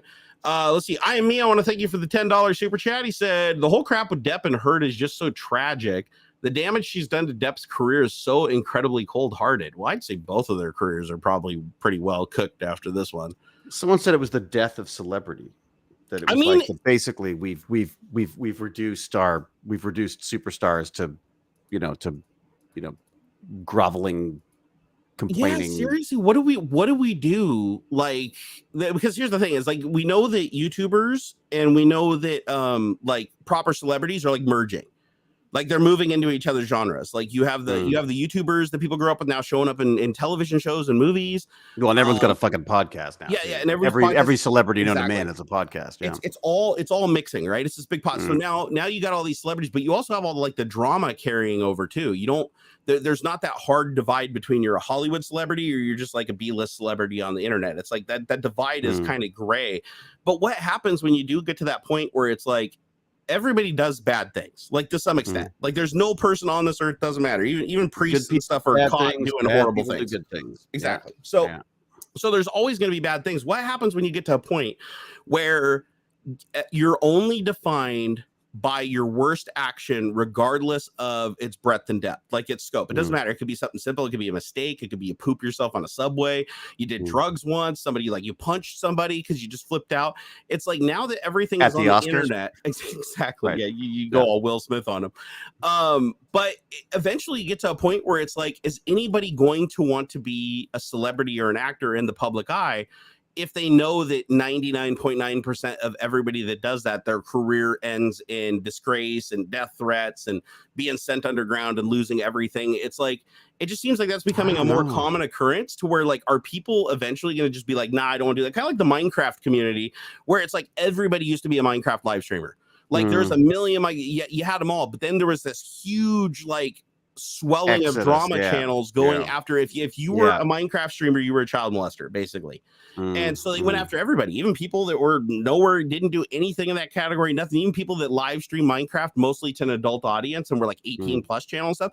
Every single one of them was a target for this because each time one of them got targeted, they'd acquire their entire audience through the drama. And that was a really quick way for you to grow fast. If you wanted to make a viral channel. And there were a few, there's definitely, no, but that's what gave it validity, right? You have, it's kind of like the, like Weinstein, for instance, or Louis C.K., where it's like, okay, you have one person that, like flashed their balls to somebody, and now all of a sudden everybody has flashed their balls. Everybody's flashing their balls. Exactly. Everybody flashing their balls. So you just basically have this thing where it's like everybody's like, oh, I can build an entire career. It doesn't matter if it's true or false. That's irrelevant. I just have to get it viral. I just have to put it out there and get enough views and get enough people that want it to be true. That you there's can always be, there'll always be people like that. I mean, there'll always be people who have got to. I mean, I remember like Drew Barrymore when she had her big comeback. It was like just flashing Letterman on. I mean, like it was just like, do something outrageous and everyone talks about it, and next thing you know, you're famous and someone gives you a movie. I mean, like I feel like there's always going to be people who are going to go for the lowest common denominator there. She's then since gone on, I think, to have like quite an interesting career, but I look, I'm sort of fascinated by the fact that people still think that there's something different between. There's a difference between people who live in the real world and are on YouTube or whatever, and in the film world, because the reality is they're all just cameras, right? I mean, when cameras become so ubiquitous that no one gives a shit, we're all actors, basically. Right? Yeah, it's weird. You see somebody walk into a bathroom with their face pinned to their phone up like this with their camera facing every direction. You don't think nothing of it. You really don't. We're so desensitized to it. It's like people are just walking. You're walking on the street and somebody's literally got a camera pointed at your ass because they're looking at it like this. And you don't, if that camera wasn't there, you'd immediately be like, dude, eyes up here. Like, what's going on? But it's like that. And if it was a camera, but you'd be like, what the fuck? We're used to the being on video absolutely everywhere that we're desensitized to it. It's interesting. I mean, maybe there will be like a backlash. Maybe people will just go like, I don't want to be on camera. I don't want to be, I want, we're all going to walk around with like scramblers that like destroy signals coming from. It'll be like on Cyberpunk where you get the mod that fuzzes out your face. Yeah, the mod face and stuff. Yeah. I mean, at some point, do you want to touch on some subjects before we? Because I'm gonna have to run in like 15 minutes. So, totally. Let me thank Patrick here real quick. Thank you for the $5 super chat. He said we can disagree on individual things. Your commentary is great. Been a fan since David since SG1. Oh, we all have, my friend. We all have. Actually, it goes back to Cube though. You got to say Cube, man. You got to get old school in there. There is no way out of here. If you've ever wanted to see a whiny David Hewlett in whitey tighties for like an hour and a half, Cube is your movie. It definitely is your movie. So young, like a child, like a baby. Yeah. Is it bad? I just watched it for like the first time, like last week. Did you? Yeah, I did. It was for free on YouTube, so I was like, hell yeah, dude, I'm gonna watch this. We were laughing because there's like this total ripoff movie that's like it's got all the same lines, all the same characters, but it's set in a cornfield which is also ironic because Vincenzo, the guy who did Cube, also did In the Tall Grass. So basically ripped off 2 of his movies in one movie. And it's coming out. And I call it Cobb because it's like, but it was, it's that whole idea though of like, I think it's very sort of Squid Game. I mean, it's long before Squid Game, but it's that kind of concept that I think is quite appealing. I think Vincenzo. As a matter of fact, I mean, Saw came later, right? Oh yeah, the whole Jigsaw. I resent Saw because it's the last scene in Mad Max, right? Oh, it's never faster to saw through your leg than it is to saw through the metal. It is. It's actually, literally the last scene in. I think it was the original Mad Max. It was the beginning of the movie where he changed the dude to his car. Yeah. And he's like, and they made an entire movie out of that concept. I was like, it's just I'm afraid. How did I never connect that? You're absolutely right. I've never been a big Saw fan. For that reason, I'm not a big Saw fan. I've never really got it. It's also gets into the torture porn stuff. Just gets a bit weird for me. No, and I mean it is. It's like the Saw movies. The writing isn't brilliant or anything. It's basically just anxiety inducing. Like the people that like the whole anxiety rush thing of like terrible things happening to people. Oh, the platform. Yeah, that was very Cube like and very good. I really liked the platform. Have you seen that? No. Oh, dude, it's subtitles, but it's called The Platform. Oh, and the concept is this. The concept is that there is a beautiful food feast spread out on a platform, and it slowly goes down. And if everyone just took what they needed, everyone would be fine. But of course, we're people. Oh, interesting. It's really interesting. Like people's greed for excess and everything. Oh, that's a really fun one. I really enjoyed that one. I actually, I also really quite liked Escape Room. That first cheesy Escape Room movie. I don't know if I've even seen that. Oh, it's totally stupid, but it was fun. It was good fun. That's great. Hey, as far as topics, the one that you recommended that I thought other than the period tracking app warning over Roe v. Wade, that was actually. I just thought that came up, and I was like, oh my, I didn't even think of that. That's actually a genius way to get the word out, right, to people that don't know. There was a person. Who's it? I think it was. God, who was it? I think it was like Vice or something. One of their reporters went out and went to one of these like data mining firms and typed in abortion clinic and bought all of the information about people's visits to abortion clinics. See, that should be illegal as shit. And that's so basically this whole, certainly is it Texas that whatever the law was that where basically where now the public can go after people who've had abortions or whatever. Of course it is. It's so you buy the data from these companies and it's just there. Like you can, like it's like you say, we're walking around with these freaking tracking devices on us all the time, right? Like that, yeah. Like we were just saying, it's like you're used to cameras around you. You're also used to carrying around a GPS receiver that's transmitting your location everywhere. But it's all anonymized, except that if you go to the abortion clinic and then the next place you go is the place you stay for the next 4 days, chances are that's probably your home, isn't it? You know what I mean? I think it ceases to be anonymized when the data links to photos and audio clips of you that can forensically be used to link you to crimes. Yeah. If it can forensically be used to link you to a crime, then it's personal. This whole bullshit about not being personal, like Microsoft does this all the time to piss me off. Microsoft's like, we don't collect any personally identifiable data in the 90s. The phone companies say the same thing. And it's like, no, they don't collect any one piece of data that says my name is this and I live here and this is my blood type. But what they do is they do collect a piece of information that says, oh, this address is where you spend a lot of this time. This person, we might not have their name, but here's a text field that they type their name into. We're going to go ahead and record that to the database. Oh, here's this website that they visited. It just happened to be their homepage. Here's their bank that they visited, the app that had their account number in the URL.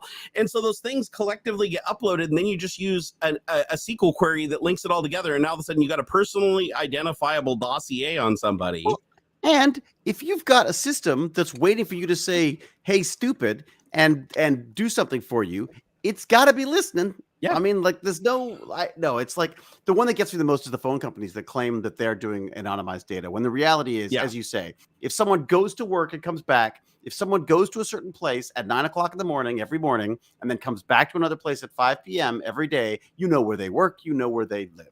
There's nothing anonymous about that. Like one thing I've told people a lot is like if Microsoft's Watson database, which is now called the Word database, Windows error reporting, if that database is ever publicly compromised, every single person's fucked. Every single person, no exception. Like you are, I am, everybody is. And the reason I say that is because every single crash that has ever occurred on your machine, all the way back to Windows Vista, every crash, doesn't matter if it's a third-party app, doesn't matter if Windows itself crashes. If it crashed, the memory dump of the process that was in memory at the time of the crash, or the kernel, which is even worse, in there, is now, and they've never deleted anything out of that database. It's just an infinitely growing database. So all of those dump files are categorized and stored and linked to bugs in a database. And the bug just lists the API that broke. So the bug will just be, crash detected and, get image EX or something like that.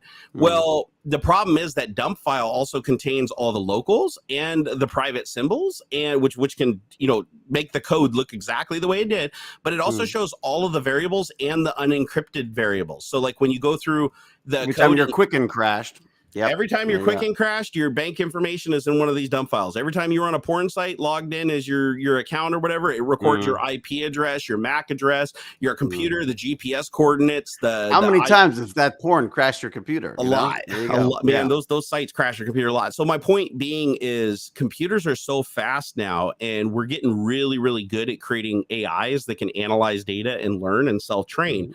It's just a matter of time. And I'd imagine they're probably already doing it, but it's probably relatively slow. But as things get faster, they're just going to turn something loose on that database, and it's going to go through and build dossiers on every single person on planet Earth, your likes, your dislikes, where you've been, what sites you visited, what's been viewed on your computer, frames captured from your webcam. Stuff. Next thing you know, you've got, that's so here's the scary China's one. got the largest repository of DNA information. So you remember, was it, okay, so Skype, right? So Microsoft had a version of Skype called, I think it was Lync. It was like LYNC or something. It was basically like their corporate version of Skype. Well, I was debugging a crash when I worked at Microsoft of the early version of this, and found out that as soon as the program opens, which it opens when you boot Windows, and it runs in your task tray, that it actually grabs the camera. Right? It actually grabs the camera, and Windows Hello today does the same thing, where it grabs the camera and it's constantly taking intermittent frames with the camera to check to see if you're logging into the computer or if you've walked away from the computer, because you can set a feature that says if you get up and walk away, it'll lock your box eventually. Right. So it's always taking these pictures, but they're just locally stored. Well, the problem is if Windows Hello crashes, you never see it. It just gets reported in the Watson database as a dump file, and that dump file contains the last frame that camera, an unencrypted last frame of that camera, which means if you're sitting in front of your computer naked and Windows Hello just crashes in the background, you'll never see anything because it's not going to tell you, just a service that crashes in the background. It's going to send a dump file to Microsoft, and it could have crashed 1,000 times. And there's 1,000 images now of you in the Microsoft database that can be extracted from those dump files, because it's just image data, right? That's in a local. It can be extracted and recomposed and gone through and looked at.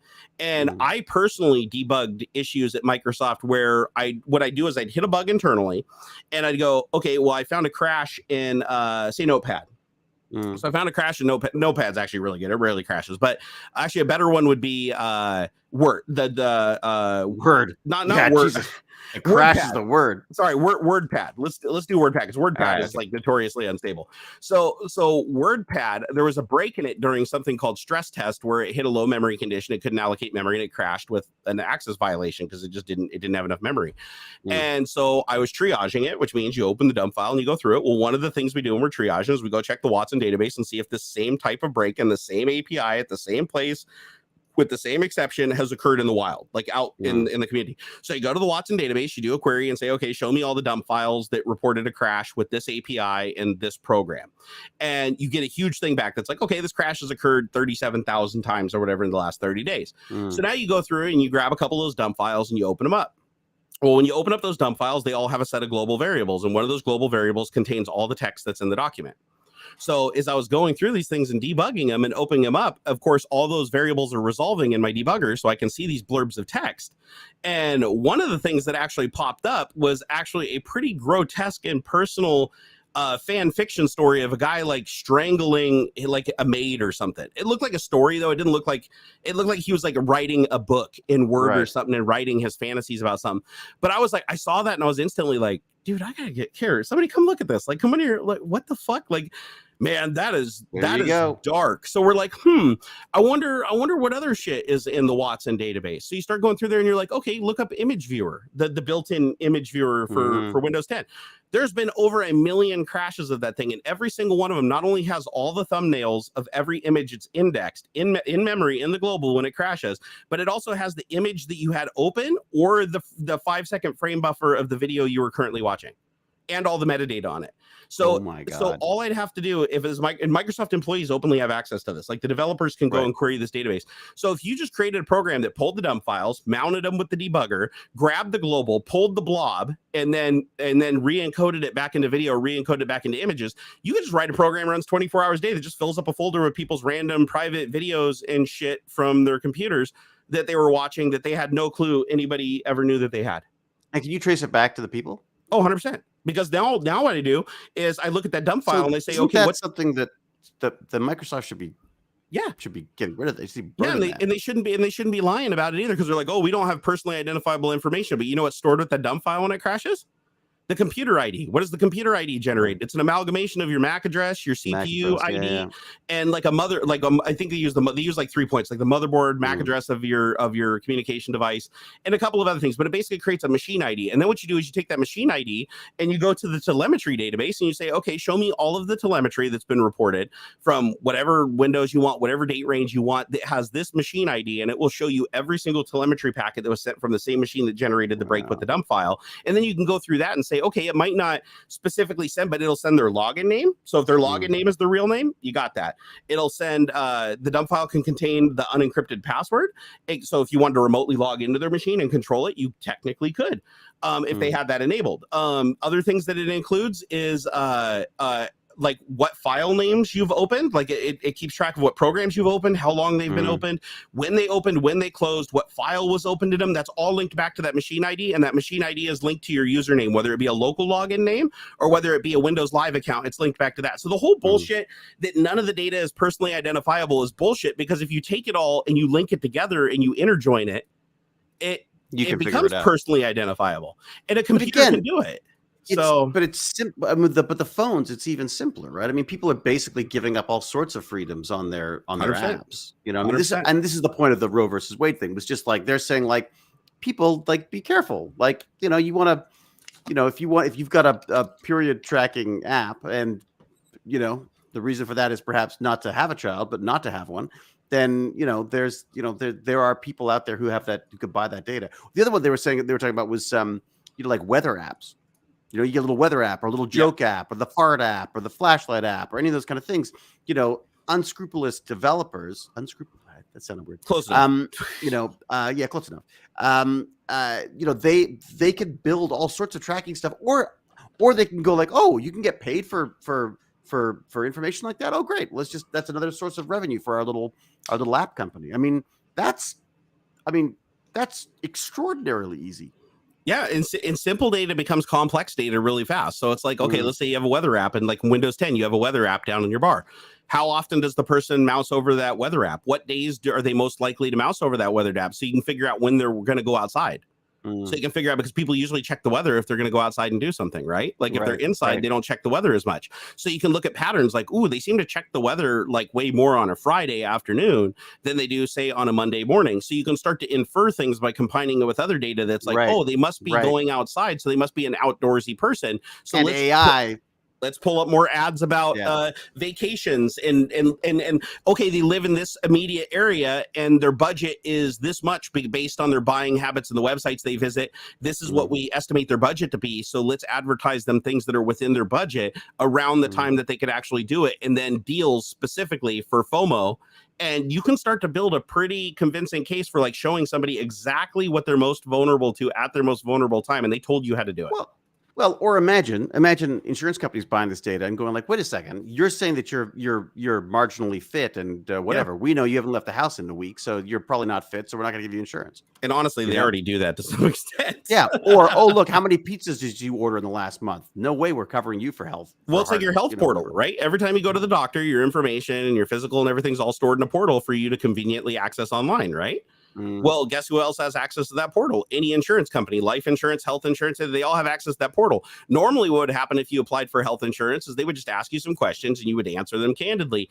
And then if they wanted more information to go to the doctor, you would have to sign a release. You'd have to say, I want to release this information to this company. Now they just buy app data. They just you can buy app data that tells you what their freaking heart rate is. I mean, like there's all sorts of, you wear an Apple Watch, all they have to do is gain access to that data through a third-party app. Like, oh, hey, here's a free app that you can run. I have the Samsung Watch. I have the Samsung Watch, and I log onto the Samsung site. That is the most insecure.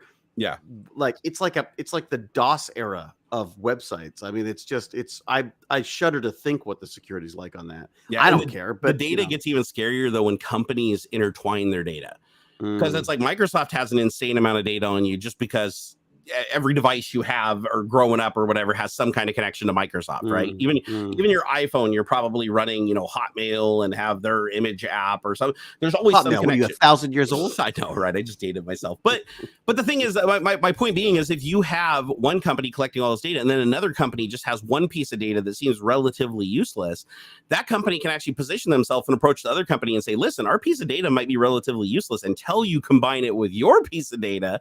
Yeah. And now it's infinitely valuable. And so like one of the things would be like blood type, right?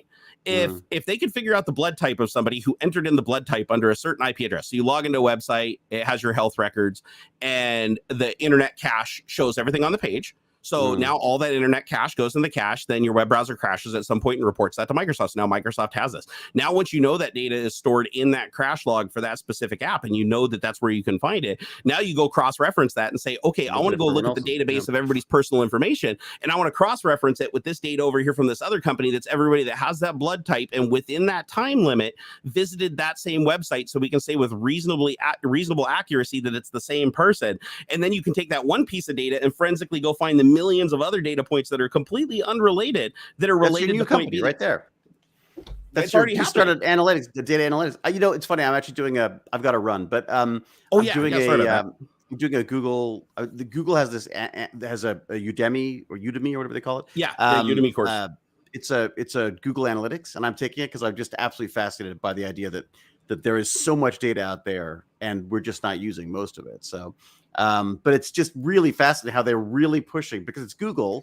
Every second video will say like, and of course there's the safe destruction and and archiving of the data and making sure that it abides by all the rules and the laws. And I'm like, you can almost sort of see how it's being cut into and added to their existing stuff. Yeah, so, your data's I'm never so sorry, I do have to run because it's after 5. Get out of here. Sorry, I kept you late. This was great. I have so missed doing this. It's always a massive pleasure, man. I appreciate and it's so nice to see you, at least marginally chipper. Yeah, the shots on my back actually did help a lot. Yeah. Like I'm still struggling a little bit, but for the most part, I'm good. So give the family my best. Smack your son around a little bit for me. Haven't seen him in a while. He's working comic book day right now. Oh, he is? Comic book day. Yeah, he's at the comic book store giving out free comics. Okay, well, make sure you go down there before he quits and embarrass him horribly in front of everybody. Oh, I did. Trust me. I came back. I got a whole bunch of comic books this morning, and it became very apparent very quickly that he did not want me there. It was like cringy. You need to make it your mission to be there now. That is part of being a dad. Yeah. Poor kid. I remember when he was so cute. Little guy. He's so happy to see me all the time. Now it's like, okay, Dad, don't say anything, okay? I'm so worried when my son hits that. Just stand over there. And I don't know you. I'm like, okay. Oh, man. Not looking forward to that. Hey, tell Jane I said hi. All right, all the best. And we'll catch you next time, brother. Love to Mrs. B. Oh, absolutely, dude. She tunes in. She's probably watching right now. She tunes in every time we're on here. She's a fangirl. Damn right. Yeah, don't let her get too close to you if we ever meet in real life. Like no eye contact. No eye contact. Yeah, no eye contact. Maintain 6 foot distance because she's got a good reach on her. I'll do a quick. I'll do a little call out. Gimpy G has got a GoFundMe. He is still, it may be months and months after him burning his house down, but he could still use some help. So if anyone's got some coin to throw around, throw it his way. Well, it's a pleasure. It was fun. Thank you, everyone. All right, peace out, brother. We'll see you next time. Later. Oh my God, it's always such a pleasure having him on here, man. Isn't that surreal though? Like I always wait until he's gone to like fangirl, but isn't that surreal, man? That it's like I watched Stargate SG-1 and Stargate Atlantis like so much like, I mean, wearing my eyeballs out level of so much. And he was my second favorite character. I know I'm a terrible person. He became my first favorite now, but you know, I always had a thing for MacGyver. But it's weird that somebody you watched on actual TV just like hangs out and nerds out with you every weekend on a live stream. Like, I mean, is anybody else finding that like just, isn't that surreal? Oh, I just realized I've been out of focus this whole time. That to me, that never gets old. That is a super duper surreal component that, you know, and it's not just him either. It's like, you know, when I hang out and talk to, you know, Trinity from Trailer Park Boys, you know, Gina, and it's like, you know, I watched Trailer Park Boys forever and I watched her grow up. I remember watching Trailer Park Boys when she was like, what, like 7 years old or something like that when she started on that show. And now we hang out and rate each other and stuff. It's just, I don't know, man. It's weird how this stuff happens now where it's like celebrities, like we used to see in my generation, it was like TV celebrities were celebrities. Now the new generation is like YouTubers and stuff are celebrities. Now it's merging together where they're all moving into a different fields. It's just celebrity. And I just think it's cool to see those people when they're just completely just normal and being themselves and having a good old time and don't have to put up any kind of a front or anything. Like they're not selling their business. You know, it's like, I don't know. I think it's cool as shit. And I feel like super happy that I get to do that. And AuxxZillary is a big fan too, by the way. He tries to hide it, but he giggles every single time when we have like tech talk. He's like, oh my God, we got to hang out with David Hewlett. He's a big deal to us. He really is. Robert Rittenhouse said you are a celebrity for some people, whether you know it or not. No, and that's the weird thing is like, it's like I never see it that way, but absolutely. I've gone to conventions like Linus Tech, and it's like, you know, I'm the guy that people are standing in line to talk to. I'm a guy that's got a rope around me and people that want me to sign their really expensive stuff. And it doesn't click any other moment. Like that's the only time when that stuff happens where it's like I realize for a second, I think like I'm humbled. I'm like, wow. There's people that, you know, enjoyed what I did. Like a lot of people like grew up watching my 3D printing videos and my coding tutorials and stuff. And even though I'm not the same person today and, you know, life situations and health and stuff changes, it's just really cool that I got to have that experience like during a time like that. Now it's becoming more and more common for people to become content creators and stuff like that. It's not such a walled garden with, you know, more demand or more supply than demand, or I should say more demand than supply. So it's a little bit different now, but it's still got that crazy, like, why me? Like, it's very bizarre.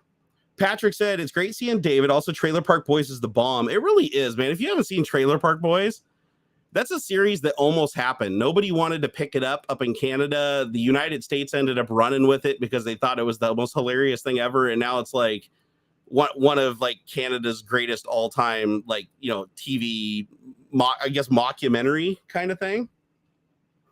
It's hilarious though. It's absolutely hilarious. Also, I think they still hold the record for saying the F word the most times in a period of time during the SwearNet movie that they did. I think the F word was said like, was it like 900 times or something like that in an hour and a half? It was some ridiculously high number. And like 70 was like 79% of it was Ricky, the guy that plays the Ricky character. Oh, good times.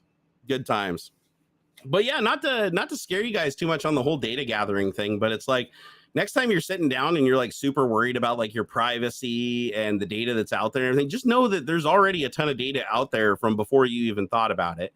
And that data is in database that's never going anywhere. Like when you go to the Microsoft dashboard or you go to the Google dashboard and you say, please delete all my data, all it's doing is flipping a bit in the database saying that this video should no longer be visible to queries. But that data is still recoverable because it puts too much wear and tear on hardware to physically delete data. Because to physically delete a piece of data from spinning disks in an archive, which remember, there's multiple storage. You know, when you upload something there, you type something, it isn't just stored in one place. It's stored and replicated to hundreds and thousands of other locations, right? So it's like when you say to remove a piece of data, all you're doing is flipping a single bit in a table in the database that says, do not make this visible anymore to queries.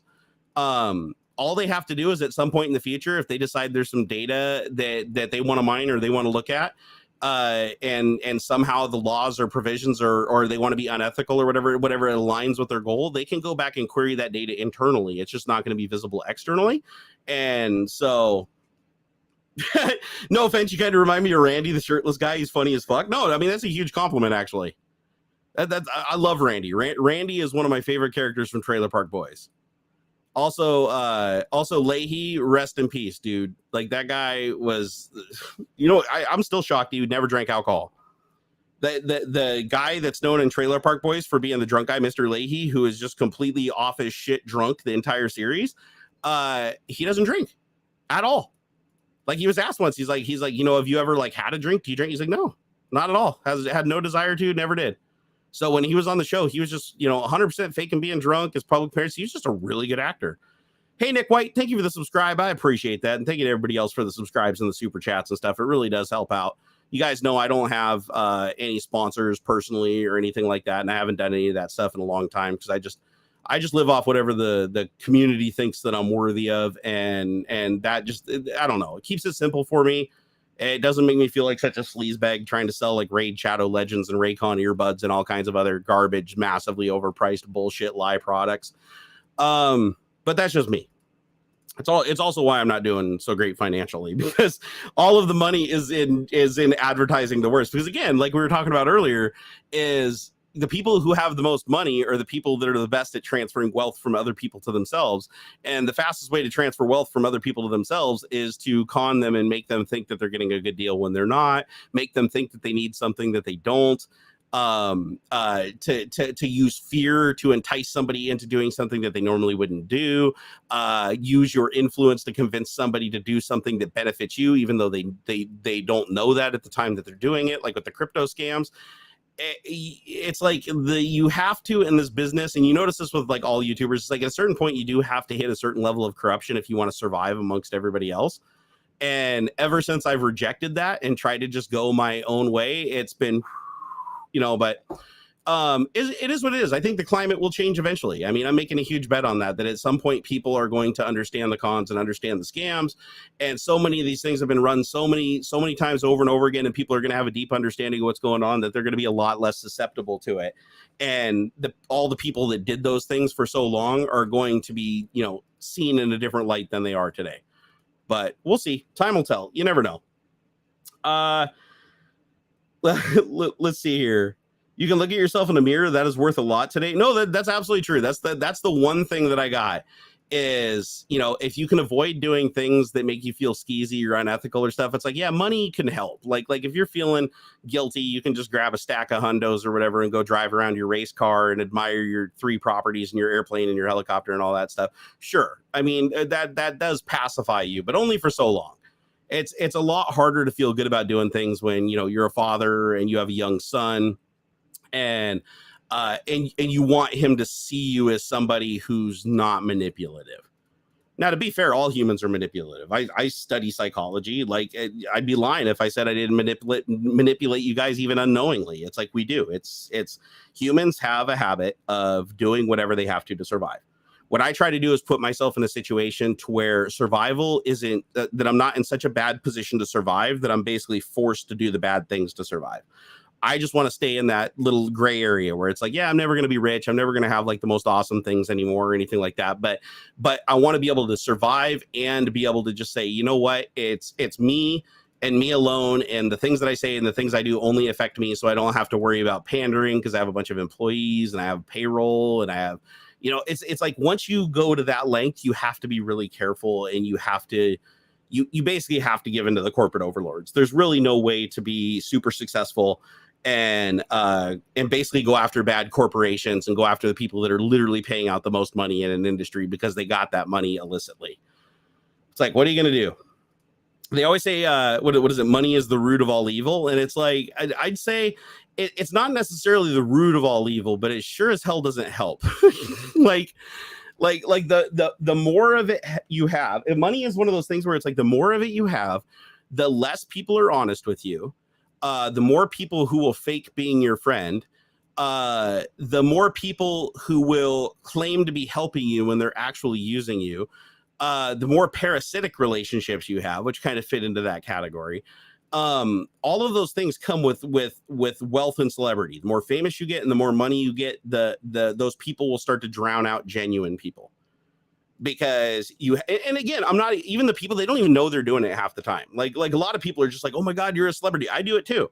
It's like you see a celebrity, you're like, oh my God, I'm hanging out with a celebrity. I can't believe, even David goes, oh my God, I cannot believe that I'm hanging out with this guy, defend him to the death. You know, I love this guy. It's like I watched all of his shows, I loved everything. It's like I have a very biased opinion because they're a celebrity, right?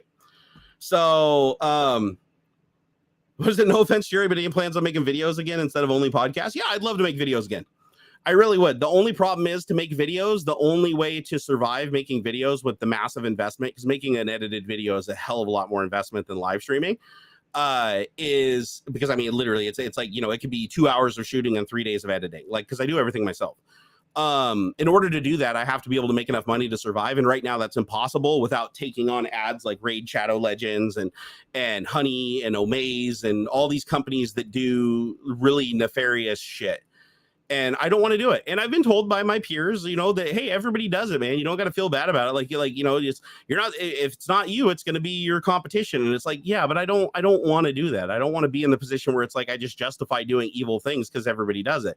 Because then you have crypto scams where it's like, oh, but everybody does crypto scams. Like everybody knows that every crypto is a scam and it's just a lottery and you might win or you might not. It's like, no, but that's not entirely true, because if they knew that, it wouldn't be successful. And also everybody would be calling it what it was. If everybody knew what it was, like, for instance, if everybody knew Raycons were an overpriced piece of garbage, that the person shilling them is getting like $40 instead of, like, you know, a normal affiliate revenue, they're getting like $40 for peddling that crap because they're so cheap and they're so garbage.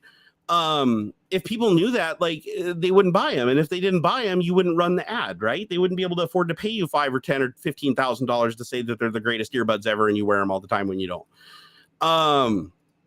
It's you know, it's like with you know, Honey. How can Honey afford to pay people $1 per sign up? Like the cost acquisition for somebody just entering and creating a free account is $1. The reason being is because they're going to steal every affiliate commission generated from that person in perpetuity until that browser extension gets uninstalled, which it probably won't be until the person reinstalls the entire computer. And so that means that they're going to steal commissions from, you know, potentially tens or even hundreds of content creators and redirect that wealth to themselves. So giving you the $1 for bringing somebody onto that platform, they're going to get that $1 back from you. And then they're going to get another $1 from somebody else and another $1 from somebody else. So that's why they can afford to pay so much more than what's reasonable, is because they've created a market where they can funnel money to themselves. It's kind of like this whole drama that's been going on with the comic age clothing thing that we were talking about over on Twitter, where you had this company pop up. And they were going around and making merch for new up and coming streamers in the maker community. And they're like, oh, hey, we'll make you a shirt and we'll sell it. But they kept 100% of the profits. But they claimed that to everybody, if you buy a shirt, you're supporting the content creator. But if you buy a shirt, the content creator didn't get anything. Only the person that made the shirt did. And they were selling the shirt for $32, which for a t-shirt is absolutely insane, even for a content creator. That's like pullover money. And so you buy the shirt for $32, the content creator doesn't get anything. And what the content creators didn't realize at the time was, if a fan buys a $32 t-shirt, in their head, they're like, well, I supported you by buying your t-shirt and I spent $32 for a t-shirt. So I expect that at least half of that is money you're getting.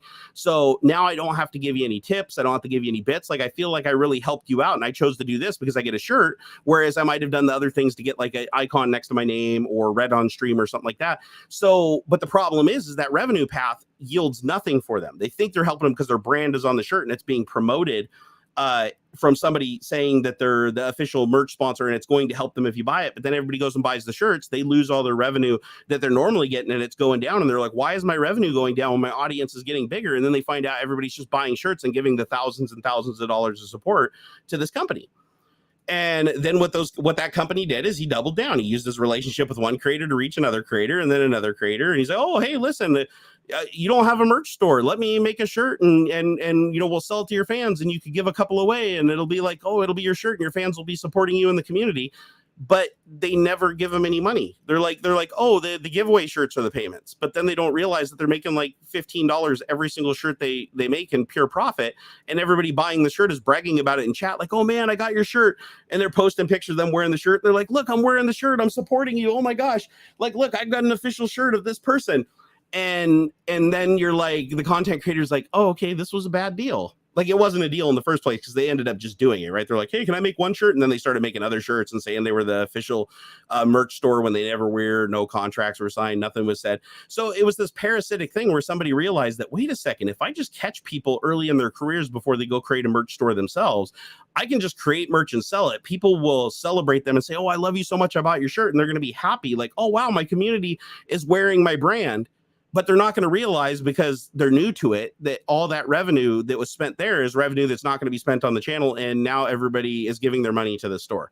So, and it's like those scams exist. Honey is a similar scam, right? It's like, oh, Honey will save you money by installing this browser plugin. But what it's really doing is just replacing everybody's affiliate links.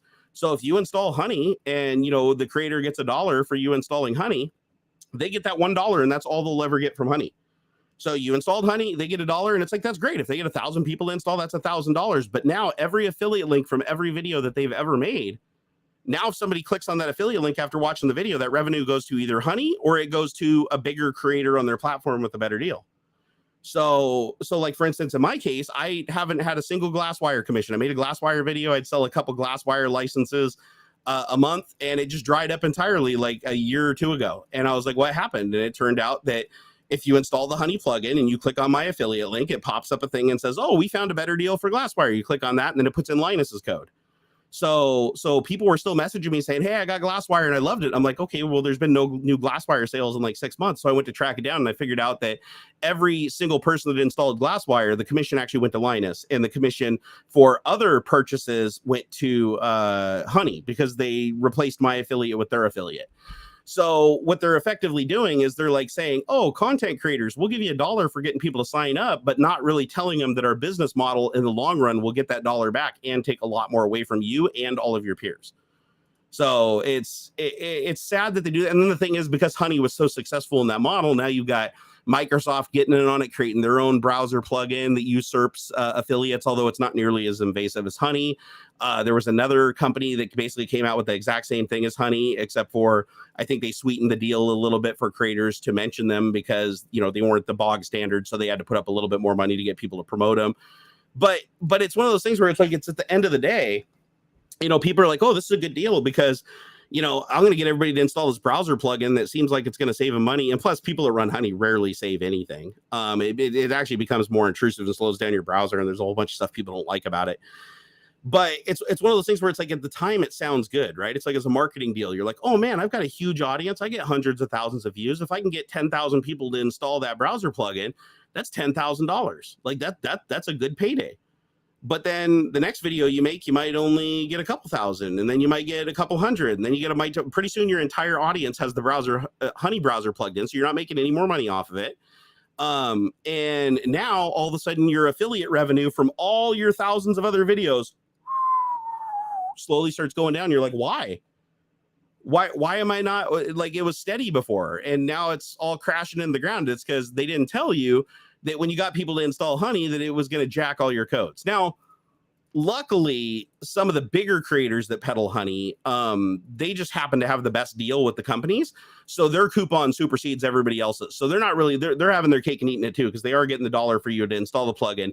And now if you click on a link in my video or somebody else's video, it's like, hey, it helps out the channel to click this link. You're like, okay, I'm going to use the link. I wanted to buy this anyways. You click on the link, then it's going to pop up and say, oh, you'll save an additional 50 cents or $1 if you use this. You should click this link. And then when you do, it puts in somebody else's link, like Linus's, and then Linus is like, whoa, my affiliate commissions are through the roof this month, because you're getting affiliate commissions from people that may have not even knew you existed or didn't find the product or learn about the product through you. So it's, this is a touchy business, man.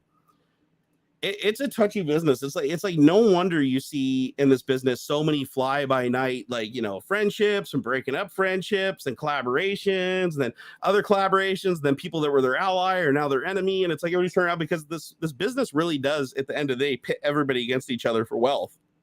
And they know exactly which buttons to do it to get people to click. And it's just, I've always been of the mind that I'm not going to bite. Like, I really try not to buy. Like, for instance, I think the only affiliate that I have that isn't like Amazon right now is NordVPN. And I'm the only person you'll ever see shilling NordVPN that says their marketing campaign absolutely sucks. They're incredibly overpriced. The reason I use them is because their servers are really fast here in Seattle. So I get very low latency and huge throughput for them. And they support WireGuard, which they call Nord Links, but it's just WireGuard, which is the latest protocol. And so far, after using them for like 3 years, I've been really satisfied with the service itself.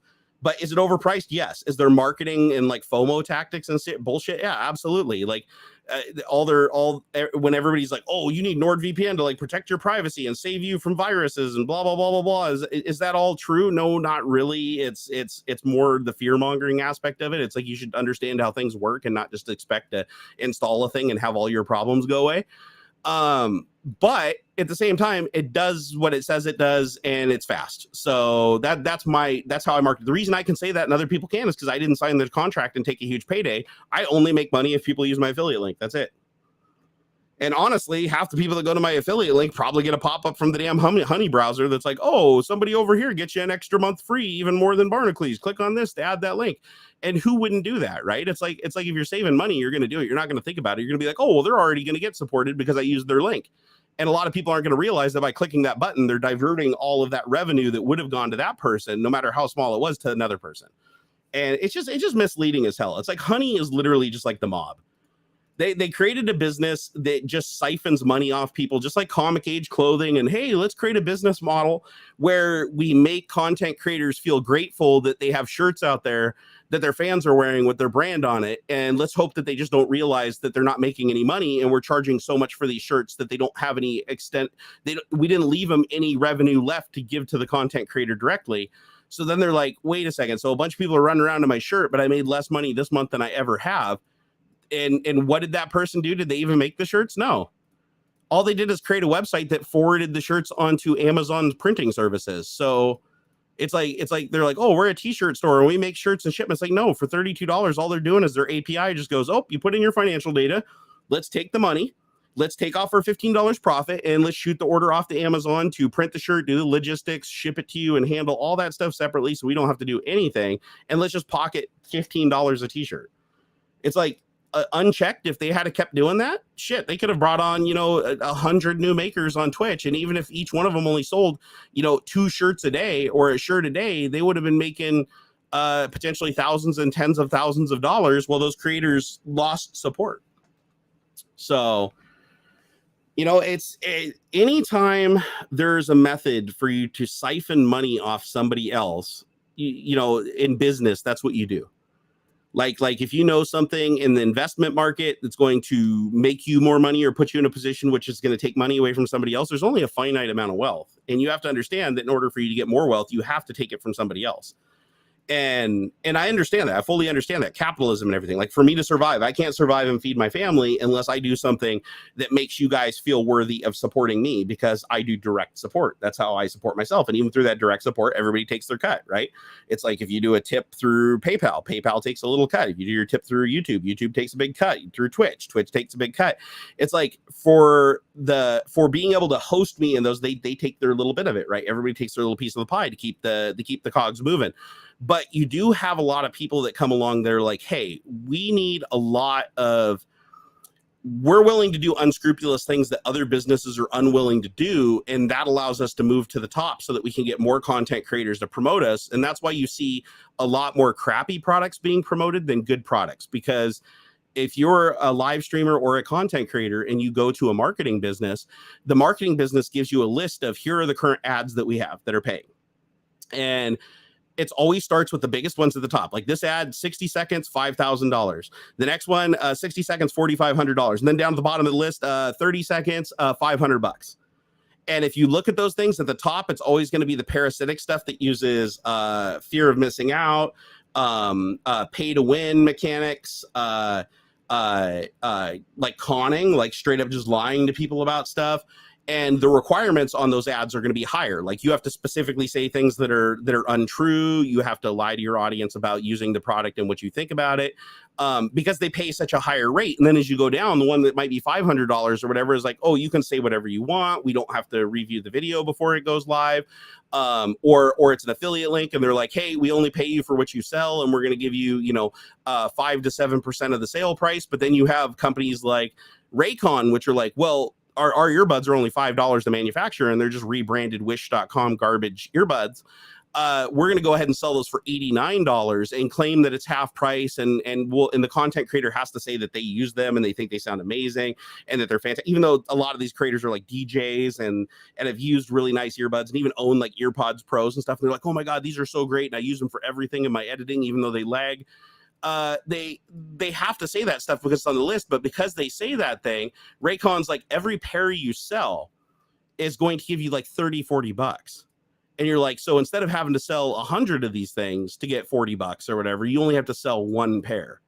And so the money starts piling up really fast. And once they get their first month commission, they're like, holy shit, I made $40,000 with a video that only made $50 in ad revenue. And you're like, I just got a car. I got a car from one video because I told everybody this Raycon is like the greatest thing ever, or like the Cove speaker is like the most amazing speaker ever, even though it clips really bad at like over 70 volume and doesn't sound great at all. You sell that at such a high premium that the marketing team can give you so much more money. But because they give you so much more money, you're so much more willing to promote their product over something that you know is better. And so you con your audience into buying the crappier product. Your audience doesn't return the product when it's not that great because they're like, I bought this to help support a creator. So even if it's not that good, I understand it was overpriced because I'm supporting the creator. And you end up with this relationship where it's like the companies can just peddle really crappy products at really insane prices, using content creators as basically the multi-level marketing. It's no different than like when your aunt's like, hey, you should buy Shackley or you should buy Pampered Chef or Mary Kay or whatever because, oh, my products are so good and I'm a consultant for their business themselves. It's like realistically, all they're doing is selling you something that you could buy under a different brand somewhere else or a better product. And you're paying 4 times as much for it because they have to afford to pay the multi-level marketing scheme up the pyramid. They have to give a little bit to the person who conned you into selling it using their familiar relationship with you to do it. And then the next person in line who conned you into joining the business and keeps you there even though you want to leave because they're like, if you leave, I'm going to lose my status and that'll be 5% less revenue and you'll be ruining my business. So then they feel like, oh, well, they're a family member or they're a close friend. So I gotta hang in and just keep paying the fees to stay active. And I got to do a show every once in a while. And it becomes this huge peer pressure thing that's moving product, not the product being good. And Kyle Chris said, I'm really happy to hear you talk about this. And the thing is, not many people can talk about this because it's how they make their living. Because it's literally where all the money comes from. It doesn't matter. Like name a YouTube channel that you've watched recently that doesn't have, oh, in today's video sponsored by some fucking like thing you put in your water bottle to get your nutrients for the day, or a boner pill, or some overpriced clippers that you shave your crotch with, or earbuds that are garbage plastic that break and every single person that has them goes through the shitty RMA process that's a nightmare. Like everybody does it. Like everybody. I even cringe because like some of my favorite creators on YouTube that even make really good videos and really honest videos turn around and do the same corrupt things. Like they'll be like, oh, they'll make an entire video calling out like how shitty a VPN is, and then like 6 months later have an ad for a VPN in their video. And then they even realize the irony of it. So it's like, oh, but I didn't specifically say VPNs were bad in that video. I was just talking about the bad tactics that VPNs use. Oh, here, I'm going to sell you the VPN that actually did the worst of the tactics. Some of you might know what I'm talking about. But anyways, the point being is when the money gets good enough and you get to the point where it's like you're not excelling because without that money, you can't like do the marketing, you can't get the right people to edit, and you can't pay the right fees to build yourself faster, your competition overtakes you. So you eventually get to an impasse where you're like, ah, crap, I have to just sell out. Like, and selling out, everybody does it. You sell out, I sell out, everybody sells out to some extent. But you get to the point where it's like you have to convince yourself that, you know what? Like everybody else is doing it. These people have nice cars and they're doing nice things and they can break the law and get more money than paying the ticket. And so they have all these, I want to be like them. I want to do their thing. But the only way to do that is to take advantage of my audience as a multi-level marketing scheme. Because if I don't, everybody else will. And if everybody else does, they're going to have the revenue to put out content faster, have better editing and better equipment, and they're going to overtake me. And at the end of the day, like, do I still watch the content that has like the predatory shit in it? Yeah, I do. I still do. I fast forward through it, but it's like when I hear a content creator go, oh, and my favorite game is Raid Shadow Legends, and I play it sitting on the toilet, and oh my God, you guys join right now and you'll get a special character I picked out for you, hand picked, and you're going to come and play me one-on-one in this world, even though you're only playing a non-player character with their name. And it's like they've never installed that game even on their own phone. They're using a phone that was like sent to them with the game on it. They're using an account that was fully buffed and has $10,000 worth of add-ons just to do the B-roll, even though they've never played the game, just so it looks cooler than it is and gives you something to aspire to. Yeah, see, I didn't like when I saw Destin pushing Smarter Every Day. Or sorry, Destin from Smarter Every Day pushed Raycon. I was like, are you shitting me? I'm like, Destin, you're an engineer. You're an engineer. You've done videos on audio. You've done videos on like literally audio and waveforms and stuff like that. And you're telling people that Raycons are good and to support the channel by going and buying these Raycons when you know they're massively overpriced and there's earbuds that are a quarter the price that sound exactly the same. Hell, the internals are exactly the same. Hell, you can go buy KZs for $20 that will absolutely beat the piss out of a pair of Raycons. And, you know, it's like, I love Dank Pods. Dank Pods is a great channel. He actually went and bought Raycons and reviewed them legitimately as an audio reviewer. And then they sent him Raycons like the second time around because they didn't like his video because it was pretty negative. And then the second time around, even when they sent him to him, it's like one of the earbuds was broken. That happens to almost everybody because they're just mass produced out of China and the quality control sucks because they're like maybe $5 a pair to produce. You know, and it's one of those things where it's like you start to understand that they had to have a conversation with themselves and say, you know what, I don't have enough money to keep making this cool content, so I have to peddle substandard products because they pay the most, because otherwise I'd have to do 5 ads to get the same amount of money as I could with one. And so my viewers will understand that for me to keep producing this quality of content, obviously I need a lot more money, so they're just going to understand the shilling. But the thing is, they can't tell them the truth. That's where it gets a little weird. Like if they could tell them the truth, honestly, if you could just say, hey, listen, thank you so much. That's the only thing that supports me is you guys. Robert Settles, thank you for that $25 super chat. I super duper appreciate it, brother. It's like all I do these days is live stream mostly, and you know, we haven't turned a profit in 2 years. And we're only surviving because I can dig in my 7th package from Microsoft after so many years. But you guys, every time you guys help me out in some way, shape, or form, it allows me to not have to bend my knee to a corporation, which I really do appreciate. But I do understand why people at the same time are like, you know, most people can know it's a scam, right? Most people, if you're watching, you know, your favorite content creator and they're like, oh, and today's video is sponsored by my favorite business, AuxxZillary. They give all this money to good charities and help out everything and do this good cause. And you're like, you know, in the back of your head, you're like, well, AuxxZillary was already outed for only giving 5% to 11% of the proceeds to the actual charity, and the rest is a for-profit business. So they're basically a lottery. They're not a charity, and their 503c hardly sees any of the money. Like in some cases, they had as little as 1% go to the actual charity, but all of the purchases and all of the proceeds being sent are because of the charity. But the reason that AuxxZillary can pay $10,000 to a content creator to promote them instead of giving that $10,000 to the charity is because they make so much money. They keep such a high percentage without telling anybody. And you know, but they infer otherwise. And so that's why I don't like AuxxZillary, even though there's a lot of people that promote them. And I'd even argue that some of the people that promote them probably don't even do any research because they don't want to know the truth, because it's a little bit dirty to promote them. And don't get me wrong, there's plenty of good products out there too. Like I could just, you know, I could promote this Kinesis keyboard all day. I've used it for years. It's a little on the overpriced side, but I mean, this is the only split keyboard I've ever owned that's a standard layout that with mechanical keys that I actually like. And I love that. I absolutely fucking love that about it. But here's the thing. It's like, are they going to pay me a shit ton of money to promote a good product that people are going to buy anyways?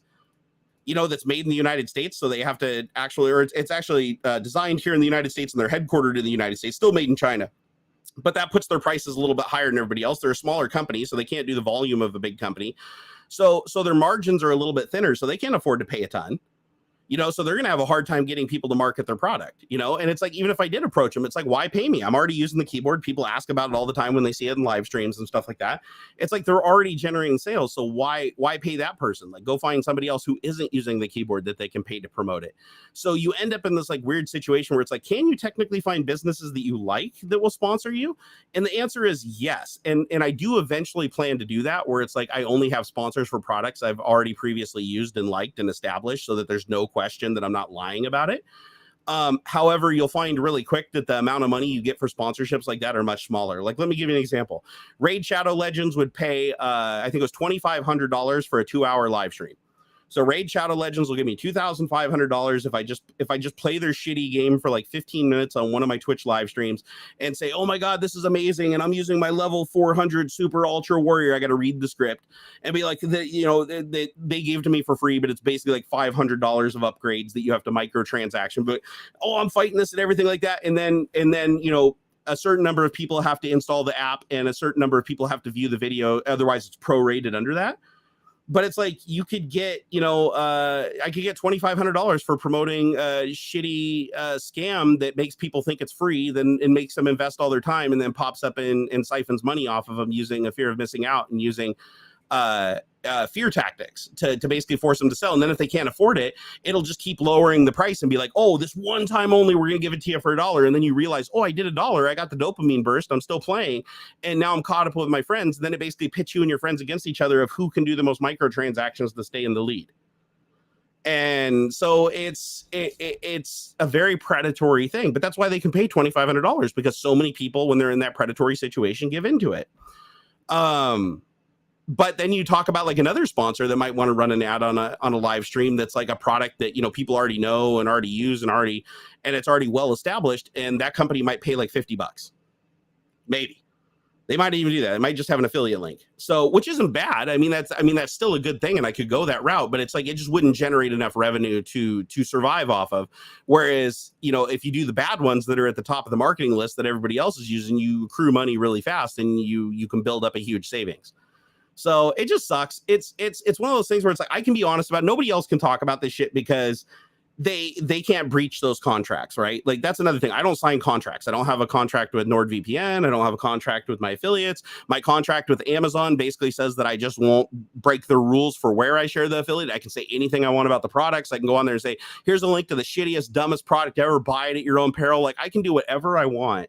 But unfortunately, the people that get the big money, they have to agree to contracts that basically say they will not only not talk bad about the product, they won't point out any cons. They will make sure everything is approved before it goes out. They will make a certain number of tweets about it a week, even if it's not warranted, like just to meet the quota. They have to get a certain number of clicks. They have to there's all these specific things they agree to. And like one of the ones I don't like in contracts is always the no compete agreement, which is like, if we pay you $8,000 to promote our keyboard or our mouse, right? For the next 30 days or 60 days or 90 days, it depends on the contract, but you cannot say anything about a competitor's product. So even if our competitor comes out with a new product tomorrow and people are asking you like, hey, what's your opinion? You just have to ignore them or say, you can't even say, hey, review coming soon, or I'll review this later. You can't say anything. You have to ignore it. So if you ever know a content creator that you're like, hey, why don't you review this other brand of power supply or something like that, when they just did a sponsored video on a power supply and you don't get a response or anything, it doesn't necessarily mean, they can't respond to everything, but it's most likely that they had a term in the contract that said that video has to be out for the term of 30, 60, or 90 days as a part of the contract, that no other competing product or competitor's product can be shown during that time. And they'll also put rules on it, like by signing this contract, you can't compare it to something else. And the way that they force you into doing it is, if you're a tech reviewer, is you have to agree to do that stuff to get the product early. So, and everybody knows, if you get, people are already looking for it. They're like, oh man, product's coming out tomorrow. I want to see the reviews. Well, you can't shoot and edit and release a video in 15 minutes. So a good one anyways. So what they do is they're like, okay, well, you sign these contracts and we'll do a sponsored video, and we'll even give it to you earlier if you do a sponsored video. And you have to specifically only do this and only do this and only talk about this. And you can't compare it to this product, and you can't compare it to this product, even though everybody obviously wants you to. And in exchange for doing that, we're going to allow you to go to the market before 99% of the other content creators, which means you'll generate a lot more ad revenue. And because you'll be using an affiliate link to one of our partners like Amazon or something like that, people are going to use your link predominantly more than anybody else's, because your video is going to be at the top of the list and the most watched out of all of them. So that's kind of like the agreement that content creators make with these people to get to the audience, to get you something faster and get you something newer. So whenever you see a video, it's like, oh, this is an exclusive and we're the first one showing this, sort of, there's a contract involved. There's always a contract involved. Now that isn't necessarily a bad thing either, because there could just be a contract that's like, listen, this is this is a beta product or an alpha product, and there's certain things we don't want viewed or talked about or something like that, those types of embargoes are fine. Or I should say NDAs rather than embargoes. The ones that I take issue with are the ones where they're specifically using it and leveraging it to get content creators to sign agreements that they will only shine those products in a positive light, and that they won't compare them to anything else that's comparable that might be a better deal or do one or two things better. So, and I think a lot, I mean, let me know in chat, guys. I mean, how many of you guys, like, have I said something that you didn't necessarily know about? Like, is this all just like common sense that like everybody that's watching knows? Because my experience has showed me that there's always people that are in the audience that are pretty surprised by stuff when I talk about it, even when it's things that are completely common sense to others. Oh, D Showtime? Awesome, man. I appreciate it. Let's see here. Dangerous Brian said, can't they say that they're under contract to unable to give opinions of other similar products? No, they're actually not allowed to do that. Some contracts even require that you don't say that you're in a contract. Like you can say that it's sponsored. You can say this is a sponsored video or this is a promotion for, but you don't have to say the terms of the contract. And sometimes they'll even say you can't state the terms of a contract. Like, for instance, you're not allowed to say how much you get paid. That's a big no-no. The FTC only requires you to disclose that you're being paid or compensated, and you don't even have to say that. You can just say this video is sponsored by, and that could encompass it. You could even say that this this video is in partnership with so-and-so. That basically is another way of saying that they're paying you. You're basically an agent of the company. So there's a lot of verbiage that you can use that basically says, I'm being paid by this company. But contracts explicitly say that you cannot share how much you're being paid for a product review, because one, if you're getting paid less than another content creator and you find that out through each other's videos, then you're going to ask for more next time. So that's probably one of the major reasons why you don't talk about compensation. However, the reason why it usually says you can't even talk to people privately about how much you make from the contract is because if the public knew how much money you were getting paid, it might further influence their opinion on how you might treat that product. Like, let me give you an example. Let's say you're reviewing a car, because I've done car reviews before. You guys have seen in the past. I reviewed a Chevy Volt that I owned, a Cadillac ELR that was loaned to me from Chrysler or Chevy. And so I've done car reviews in the past. Well, one of the things in a car review that they'll do, and I didn't get paid for any of those car reviews. They just loaned me the car and I considered that payment. But I know people that have done paid car reviews. I know it's common to do paid car reviews during CES and NAB show. Like, when you're there, it's like whenever they're driving around, they're like, oh, hey, it was really cool for, BMW to loan us this car for the weekend. It's really great. And it's got a 6.5 liter turbocharged dual. Oh my God, it's so fast. Oh, this is the best car ever. It's common. That's a really common thing for creators to do, but they're not allowed to disclose how much they were paid for that venture. And the reason being is because it can be an insane amount depending on your influence. Like if you're Marquise Brownlee or your Linus Tech Tips or even Jay's 2 cents, because I mean he's getting big too. He's getting, I mean, his stats are huge. He's doing great. Those companies are going to be like, hey, listen, we're not only are we going to give you a car, we'll pay you 10, 20, 30, 40,000, 50,000, sometimes six figures to drive and promote our car and the videos that you do while you're at these events. Hell, companies will even pay you to go to events. I've always turned it down. I've never let a company pay me to be at an event. I've only let them cover my my food and lodging. So whenever I've gone to events, but later on I talked to other creators and stuff, and I found out that it's like really common to get paid to go to events, and I've been offered pay. Like, even companies that I'm personal friends with were like, no, we got you. Like, we want to make it worth your while, because we know that while you're here, you're using your time that you could be using for something else. So we want to compensate you. I'm like, no, I'll even sleep on your couch. You don't have to give me a hotel room. I just want that. But no, I started talking around because I'm just kind of curious, like, what kind of compensations there are. And shit, I know I found people that were paid upwards of $80,000 to hang around a booth and support and promote a product in a series of videos while they were at an event. And it's like, and they do say, don't get me wrong, in the videos, most of the time they're like, hey, today's video is sponsored by, or this trip is sponsored by, and they'll say it, but it's like, they won't tell you the dollar amount because they want you to think, okay, well, maybe they got paid $100, maybe they got paid $500. But no, it's literally in the tens of thousands of dollars for stuff like that usually. So, and so you'll see completely out of character reviews. Like, you'll see somebody who shit talks BMWs. Like, you'll see somebody who shit talks BMWs, talks about BMWs being a pile of shit. Every time they're talking about cars, they're like, I love JDM, fuck BMW, BMW can eat a dick. And then, a year later, you'll see them, driving around a town being like, oh my God, this is the most powerful BMW. No, BMW completely turned it around. And it's like, oh, their car is so amazing. And it's a really good steal at like $150,000. It's like way better than like the Mercedes and this, it's so great. And then, after that, the videos will go back to JDM and you'll never see another fucking BMW again. It's like, you'll see the same thing like Volvo, right? You'll see Volvo. You'll see somebody like driving a Volvo, and you're like, who the fuck wants to drive a Volvo? Like these are people that have predominantly owned Hondas, for crying out loud.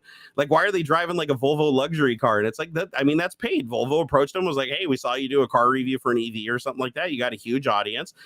You get big metrics. Your marketing guy contacted us and said your click through is really good and your exposure is really good, and you do good in this demographic. Here's how much money we're going to pay you. Make a day of it. Go out and drive a car around and hammer the piss out of it and have a good time. But there are requirements. Like, you can't go and drive the car and say, oh man, this thing has shitty pickup. Oh, my Tesla is so much faster than this. It's so much better than this. And oh man, my other car is like way cheaper. Like, I can't justify spending $70,000. Obviously you can't do that because you're under contract and you're being paid to present the product in a positive light. But to be fair, Linus is really good at being honest. Like, and he has to be, because I mean, he's got a lot on the line. He's got a lot of employees. He's got a lot of overhead. He's running a serious media company. Like, he is. People don't see him like that, but he totally is. It's like, if you're running Fox or NBC or ABC, it's like, those are media companies. He is a smaller version, but still very big with a lot of expenses involved. And so he's really careful in his videos to say today's video is sponsored with, or we are partnering with somebody. Like, he makes it clear at the beginning of the video whether it's a compensated video or whether it's a video where they bought the product themselves.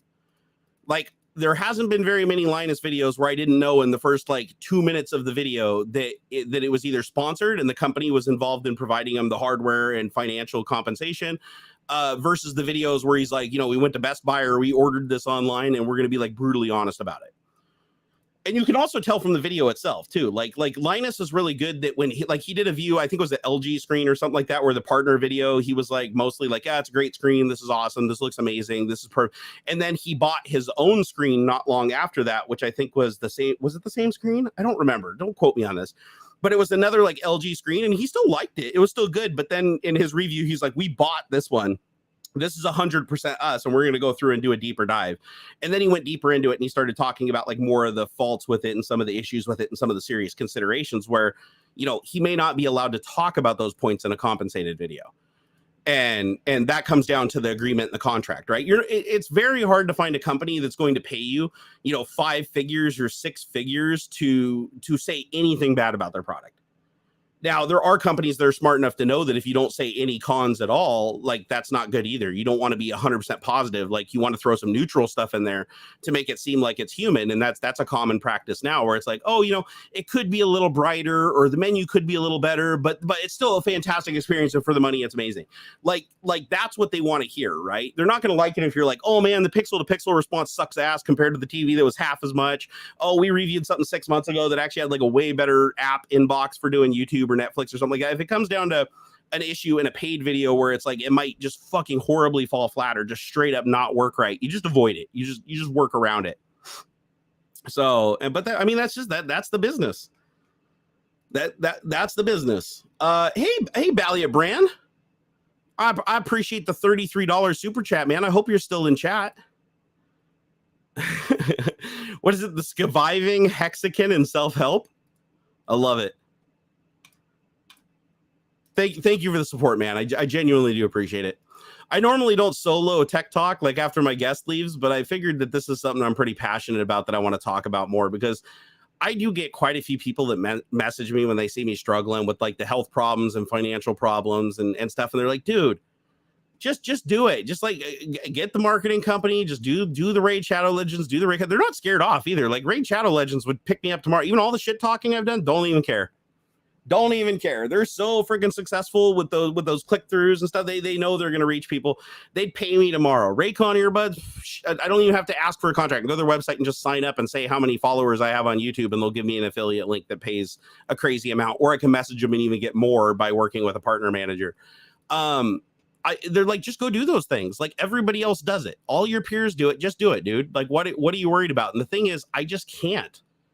I can't get excited about that. I can't do it anymore.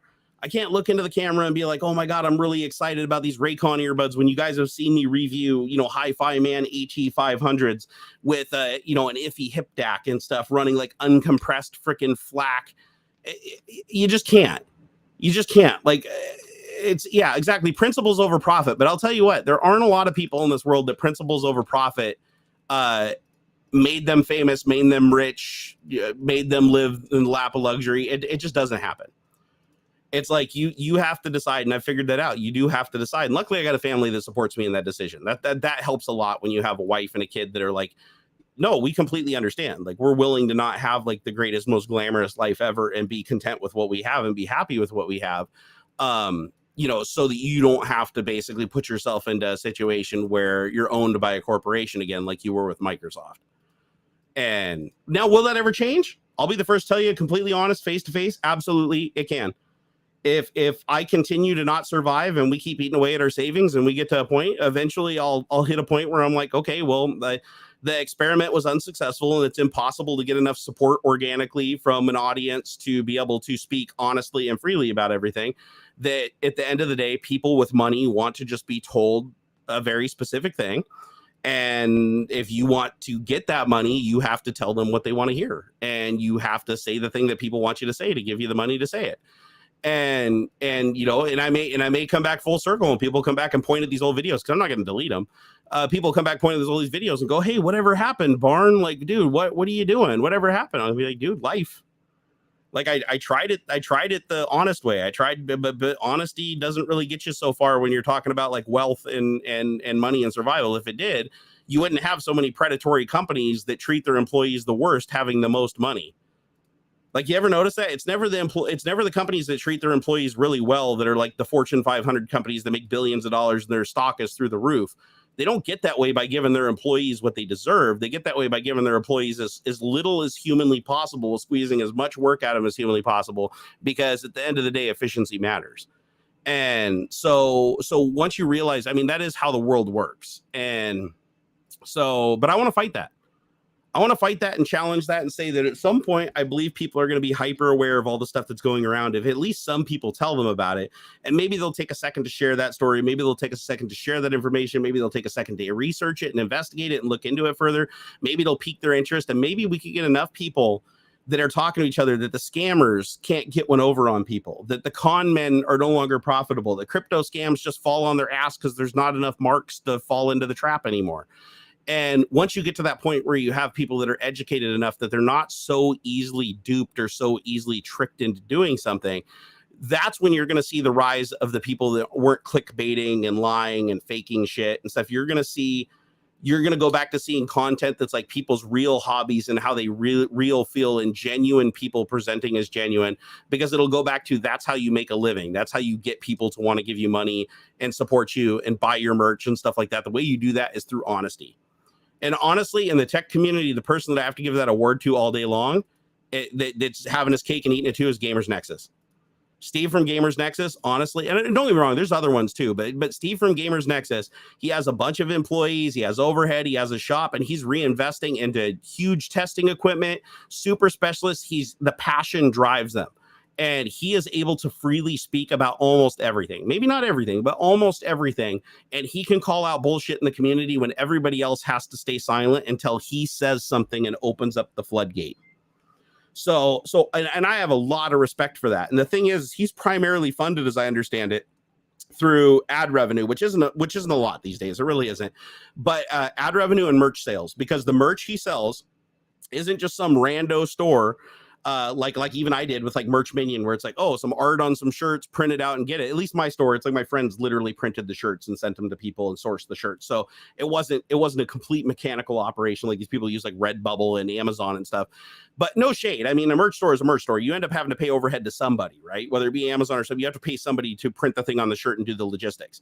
But he actually has a merch store that has like he took time to design things like the bar mat and stuff, these 3D bar mats that are like intricate and have to be created with actual tooling from China.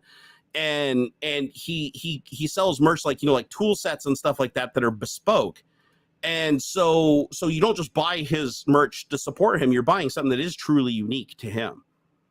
And there are other people that do that too. I think Linus is getting ready to sell a screwdriver and stuff too. But I'm just saying, because he's created an audience that really likes his honesty and really likes that he's straight up with them, and they just like him as a human, that they will buy enough of that merch and do enough of those things that he can support himself, he can pay his employees and everything without having to just bend over backwards for every company that comes along.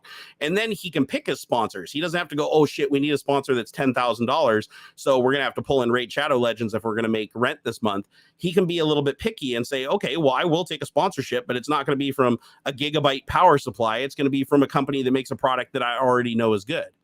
And when you can start to be choosy like that, because your revenue comes from other things, then you build way more clout with people. Or I shouldn't even be clout. It's like you just build a reputation, and his reputation is really good. His reputation is really good. You don't, honestly, I don't see a ton of people, like everybody has their detractors, but I'd say Steve probably has less detractors than just about anybody. I don't see people accusing him of selling out. I don't see people, all over. And I see this for like everybody, including myself. I see more people saying, oh, you're a sellout and you're a hack and all you care about is the money and it's obvious what you're doing. You don't really, like, Steve has built a community, like Gamer Nexus has built a community that you don't see a lot of that. You really don't. I'd love to just sit back and study what he's doing. Like he is the closest thing I've seen so far is like what I would want to do as a tech channel, like going back to being a tech channel again. I mean, my style would be different. My personality is different. But the formula of being able to support yourself, make a decent living, pay your employees, grow your business while still being honest and still being trustworthy, without having to make the excuse of, well, we got to pay the bills, so we got to lie to you. Sorry. It's refreshing. And I'd like to know how he's built that. Like, one of these days I'll get him in a private conversation and ask him, because I really would love to know, like, the formula, because it's not a fluke. It's totally not a fluke. Let's see here. Marco said Steve's videos are dry. Oh, actually, I love his videos. I think his videos are fantastic. I mean, again, nobody's personality is compatible with everybody else, but no, I love the way Steve does his videos. I love the format. I love the fact that you can fast forward to different segments and he does that on the screen. I love his genuine delivery. And I've met him in real life too. It's like he's very like what you see in real life and what you see on screen are very close to each other, which is also something that's not super duper common. Hey, Bitchy Poo, thank you for the $10 super chat. I appreciate that. Said, love you, dude, for staying real. Like I said, man, I'm going to try. I'm really going to keep trying, man. It's an uphill battle and it's hard to get. I mean, a lot of it's medical stuff too. Like, don't get me wrong. The reason why I'm not making a ton of content and edited videos and stuff, and I'm sticking mostly live streaming, a lot of it is health. And I'm trying to get that under control. Like that's the key contributor to me not making a bunch of YouTube content anymore. But I can tell you that as that health gets better, I really would like to try to stay the course of being as honest as humanly possible while still making a decent living and being able to put my kid through college. And if he wants to go to college, and to give my family something nice, like to make my family's life more comfortable and not have to stress about anything.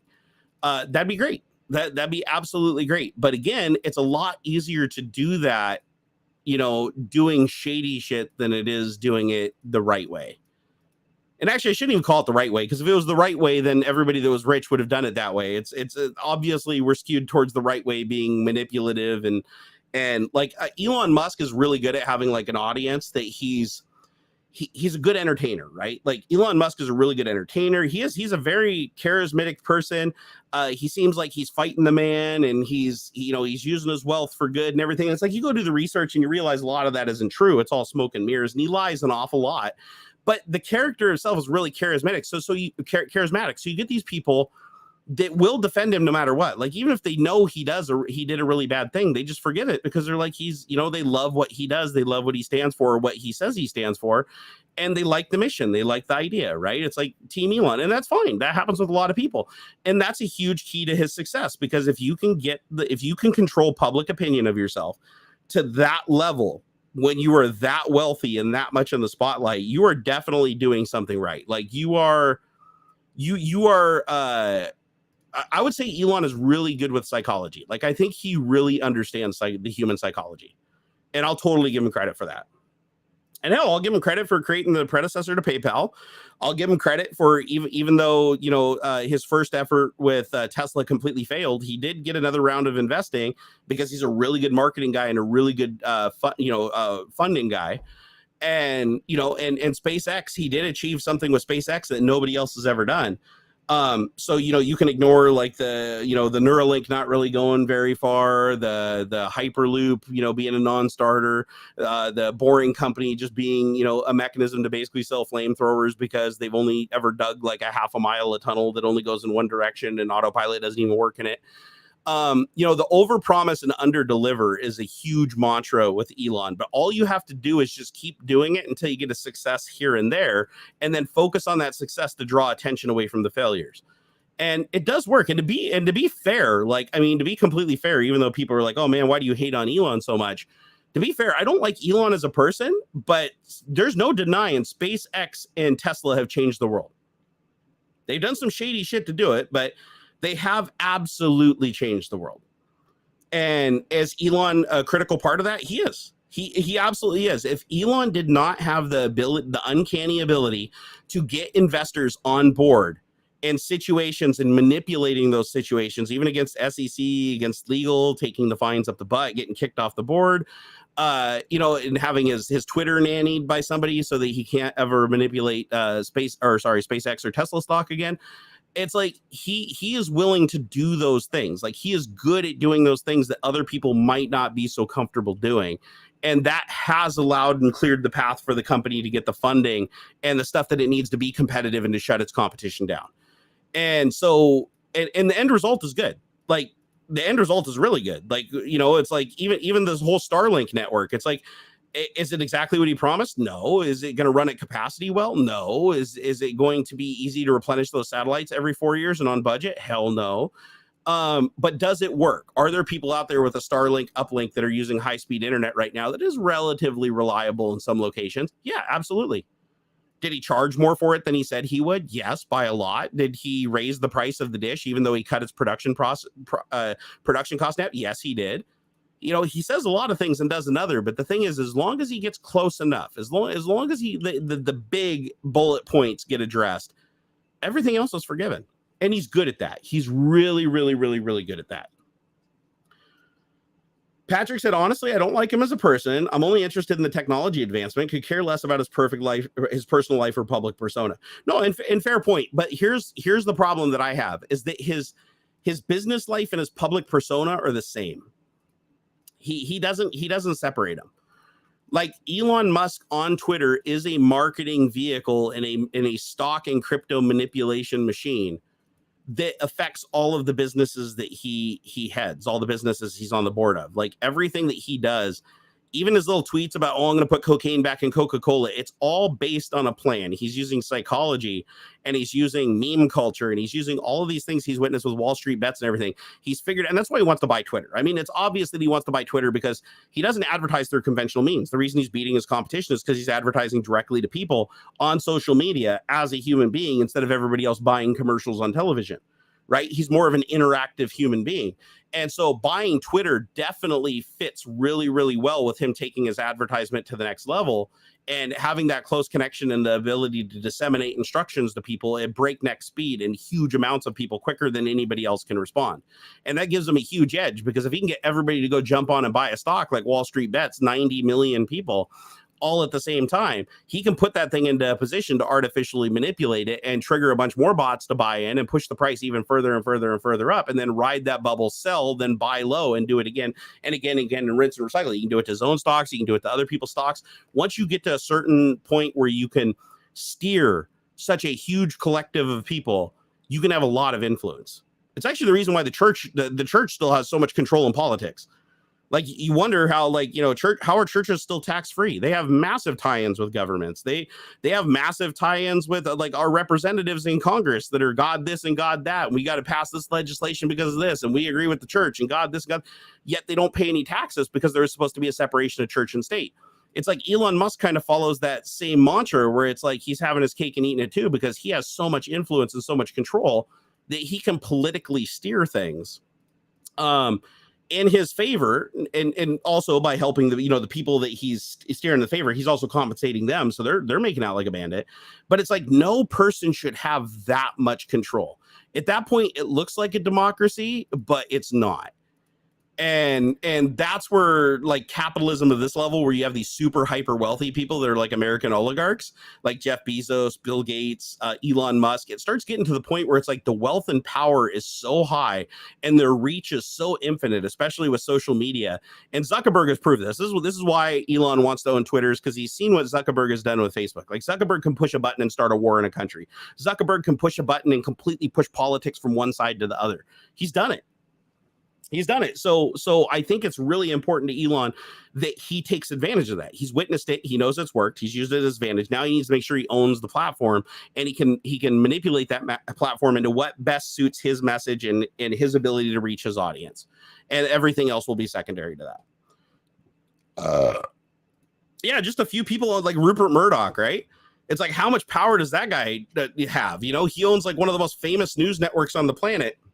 And he can literally make a phone call and shut down any story or start any story. I mean, that's a lot of influence. That's a lot of power. I mean, I got a lot of power. I got Exchange and Chat to buy 2 3D printers, right? I mean, that's a lot of influence, man. Not everybody can just get another person on the internet to go buy 2 3D printers. So I'm just saying, it's like everybody has different kinds of influence. But with Elon, it's psychology. He's been really, really good at knowing that lying is a tool. Like he's very, very good. Like he knew when he said he invested the 9% in Twitter and he just didn't do the filing. He forgot to do the filing. Whatever, dude. At that level, you don't forget that shit. So that he could get the stock cheap. And then he said he wanted nothing to do with the daily operations of Twitter. He's just an investor. He didn't want to be on the board. Then the next day they announced he was going to be on the board because they had a conversation and he wanted to be on the board. But then as soon as that was publicly announced to manipulate the stock price, then he said he didn't want to be on the board and he wasn't going to join the board. And then he said, then after that, he's like, I'm going to buy the company, after he just publicly said to his 89 million followers that he has no interest in daily operations of Twitter. He's just an investor and he believes in social media or whatever and freedom of speech. So then he comes around the next day after he's already said all those things and lies again and says, okay, I'm going to buy the company. Then they don't accept his offer. And he starts doing some stuff with some of their Saudi investors saying, oh, Saudi investors, and pointing them out like, oh, that's bad that they're Saudi investors. Then they take his second offer. They agree to let him buy the company. And then he's like, okay, well, I'm not going to run the operation. I'm going to be detached. I'll give it to somebody else, probably Jack. And now he's like, I'm going to name myself as the temporary CEO. And he said he wasn't going to take it private. And what did he do as a part of the agreement? He's going to take it private. So everything he said publicly was a lie to ensure that he could get Tesla to get Twitter as cheaply as humanly possible and to manipulate the stock and prove to the board that if they don't sell to him, he can do a lot of damage. And so they had to accept the offer. And the thing that really blew my mind is one of his biggest investors, I think it's like $7 billion, is a Saudi, a Saudi investor and a Saudi investment firm, which is funny because when he was arguing with them not taking his first deal, he said that, oh, the Saudis don't want to sell to me. Like, what are you guys doing for our freedom of speech? Basically like knocking at him and saying like, Saudi Arabia isn't known for their free speech and blah, blah, blah. And rightfully so, to poke him for that. But what does he do? He goes in, even though he says he's buying Twitter, so far it's 30% a bank, 10 or 20% outside investment. And of that 20%, 9% is Saudi investors. And he's going to name himself the CEO and he's going to take the company private. I mean, you got to admit, you can call it genius because, it is like he's figured out how to use lies to get what he wants. He knows he doesn't have to tell the truth. There's no law saying, well, there's law saying he can't lie about his filings and he has to do his filings in a certain amount of time. So, but the fines for those are tiny. Like, remember, when he gets fined $20 million, that's the equivalent of somebody fining you a fraction of 1 penny. So like if you did something, let's say you went outside and you walk your dog and your dog took a shit on somebody else's lawn and that was illegal. And the cop pulls up and he's like, I'm going to write you a ticket for 0.001 cent. Are you really going to be that heartbroken about it? When you have that kind of wealth, $20 million is nothing. It's like he could give $20 million to just somebody on the street, a hobo, and it wouldn't even affect him. He wouldn't even remember it the next day. So at that point, so again, he knows Elon has reached such a level of wealth that he has infinite borrowing potential, which means he never has to spend his base money. He can just borrow it. with next to no interest. He makes money. He actually makes more money in some cases by borrowing the money instead of using his own. He's reached the point where no fine, even the maximum penalty that can be levied by any financial institution against him or his company, is nowhere near being enough to damage what he would make by breaking those laws. And he knows that. I mean, he's demonstrated that time and time again. He knows that the punishment will not come even close to the reward. So it's like if every time you steal $1,000, you have to give $1 back, you're going to keep stealing $1,000. It's like the thing that keeps you from stealing the money is that you end up paying more than you got. And that just simply doesn't happen. So this is the kind of stuff that I want people to think about. Like whether you like Elon or not, whether you believe me or not, whether you think I'm just full of shit and I'm just a hater for whatever reason, that doesn't matter. What I'm hoping that I'm doing is just triggering people to go do some research and get curious. I want people to get curious, and I want people to watch and look at what he's saying and just have a little bug in the back of their head saying, oh, but what if? I just want you guys to think. That's it. I just want people to think and not be like, oh, Team Elon or Team Bezos or I don't know if anybody's Team Bezos. Nobody's Team Zuckerberg. Fuck that guy. There's definitely worse people than Elon Musk. Like personally, professionally, doesn't matter. And Elon Musk definitely has an affinity for like when he makes something a success, his marketing of it, like he can promise the world and deliver a trailer.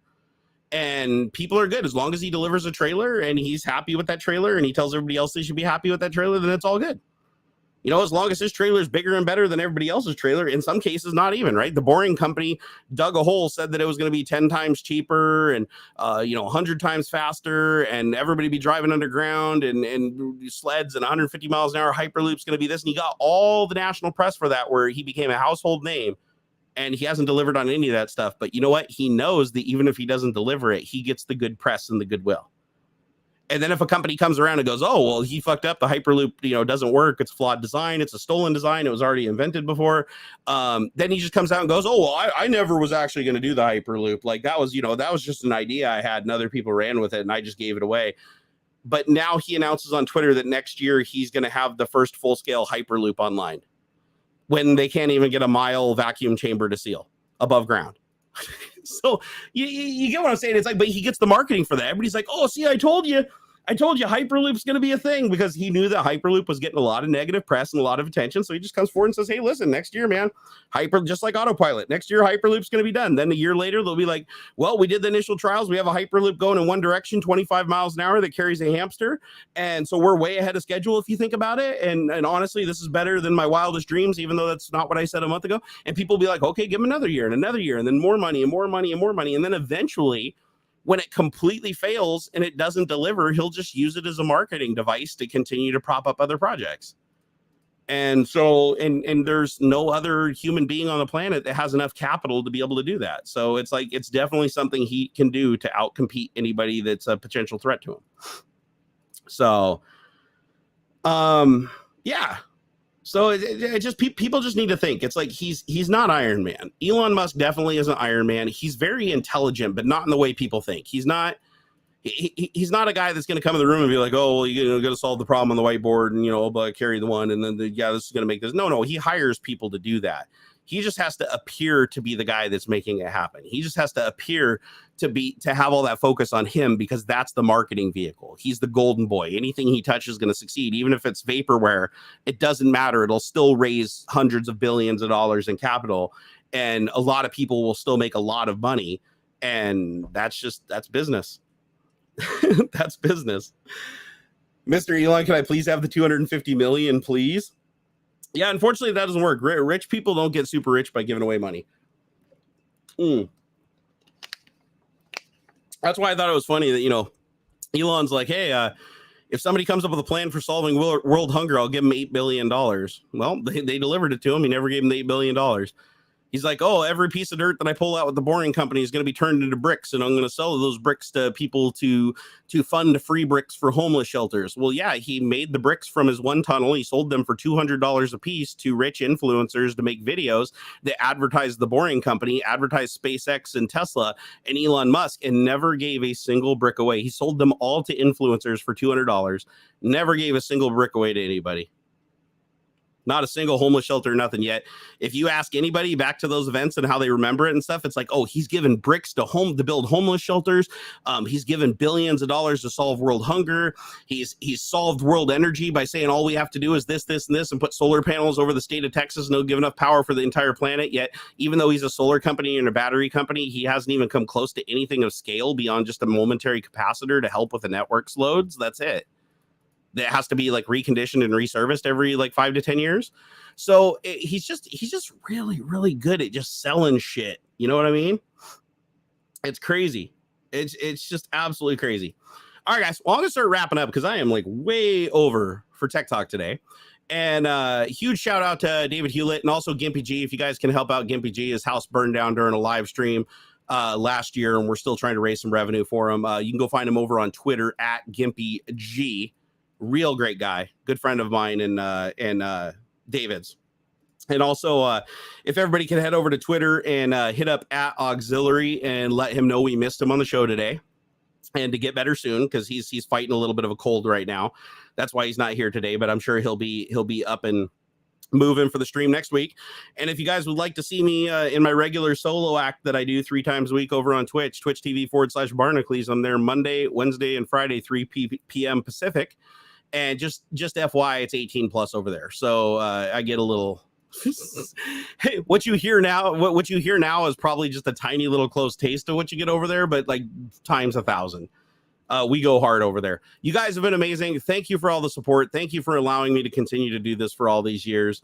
And honestly, I mean it when I say it. I can't do it without you, because without you guys, there is no ability to make a living. And without an ability to make a living, there is no way that I could afford to do this. So it's you guys that keep me going, and I appreciate it. And if you guys want to talk offline, Twitter is my most active social network. Whether Elon buys it or not, doesn't matter. That's going to be my active social network. That's where I'm going to spend most of my time, as I always have. So if you guys want to hit me up over there at Barnacules, I'm pretty much at Barnacules everywhere. There's a couple places where there's impersonators, but Instagram, TikTok, I post some weird shit on TikTok. Like, don't go to TikTok unless you want really weird shit. And go to Twitter. I'm on Facebook, but mostly that's a repost site, the Barnacules Nerdgasm over on Facebook. And I'm on Discord off and on. Usually I just promote the chats. I need to hang out more on Discord. If more of you guys are active over on Discord, I'll probably head over there and start jumping in on the conversations, because I miss the whole IRC back and forth style communication. I really do. Hey, Patrick, thank you so much for that $15 super chat, dude. I appreciate that so much. And thank you for investing in my ability to keep doing this, dude. He said this talk was great. I'm glad you enjoyed it. All right, guys. I'll catch you later. We'll see you on the next one. Peace out. You guys are the greatest. Like seriously, you're the greatest. Oh, wait. How do I end this? Do I got to end it in... I keep forgetting. Do I end it over here?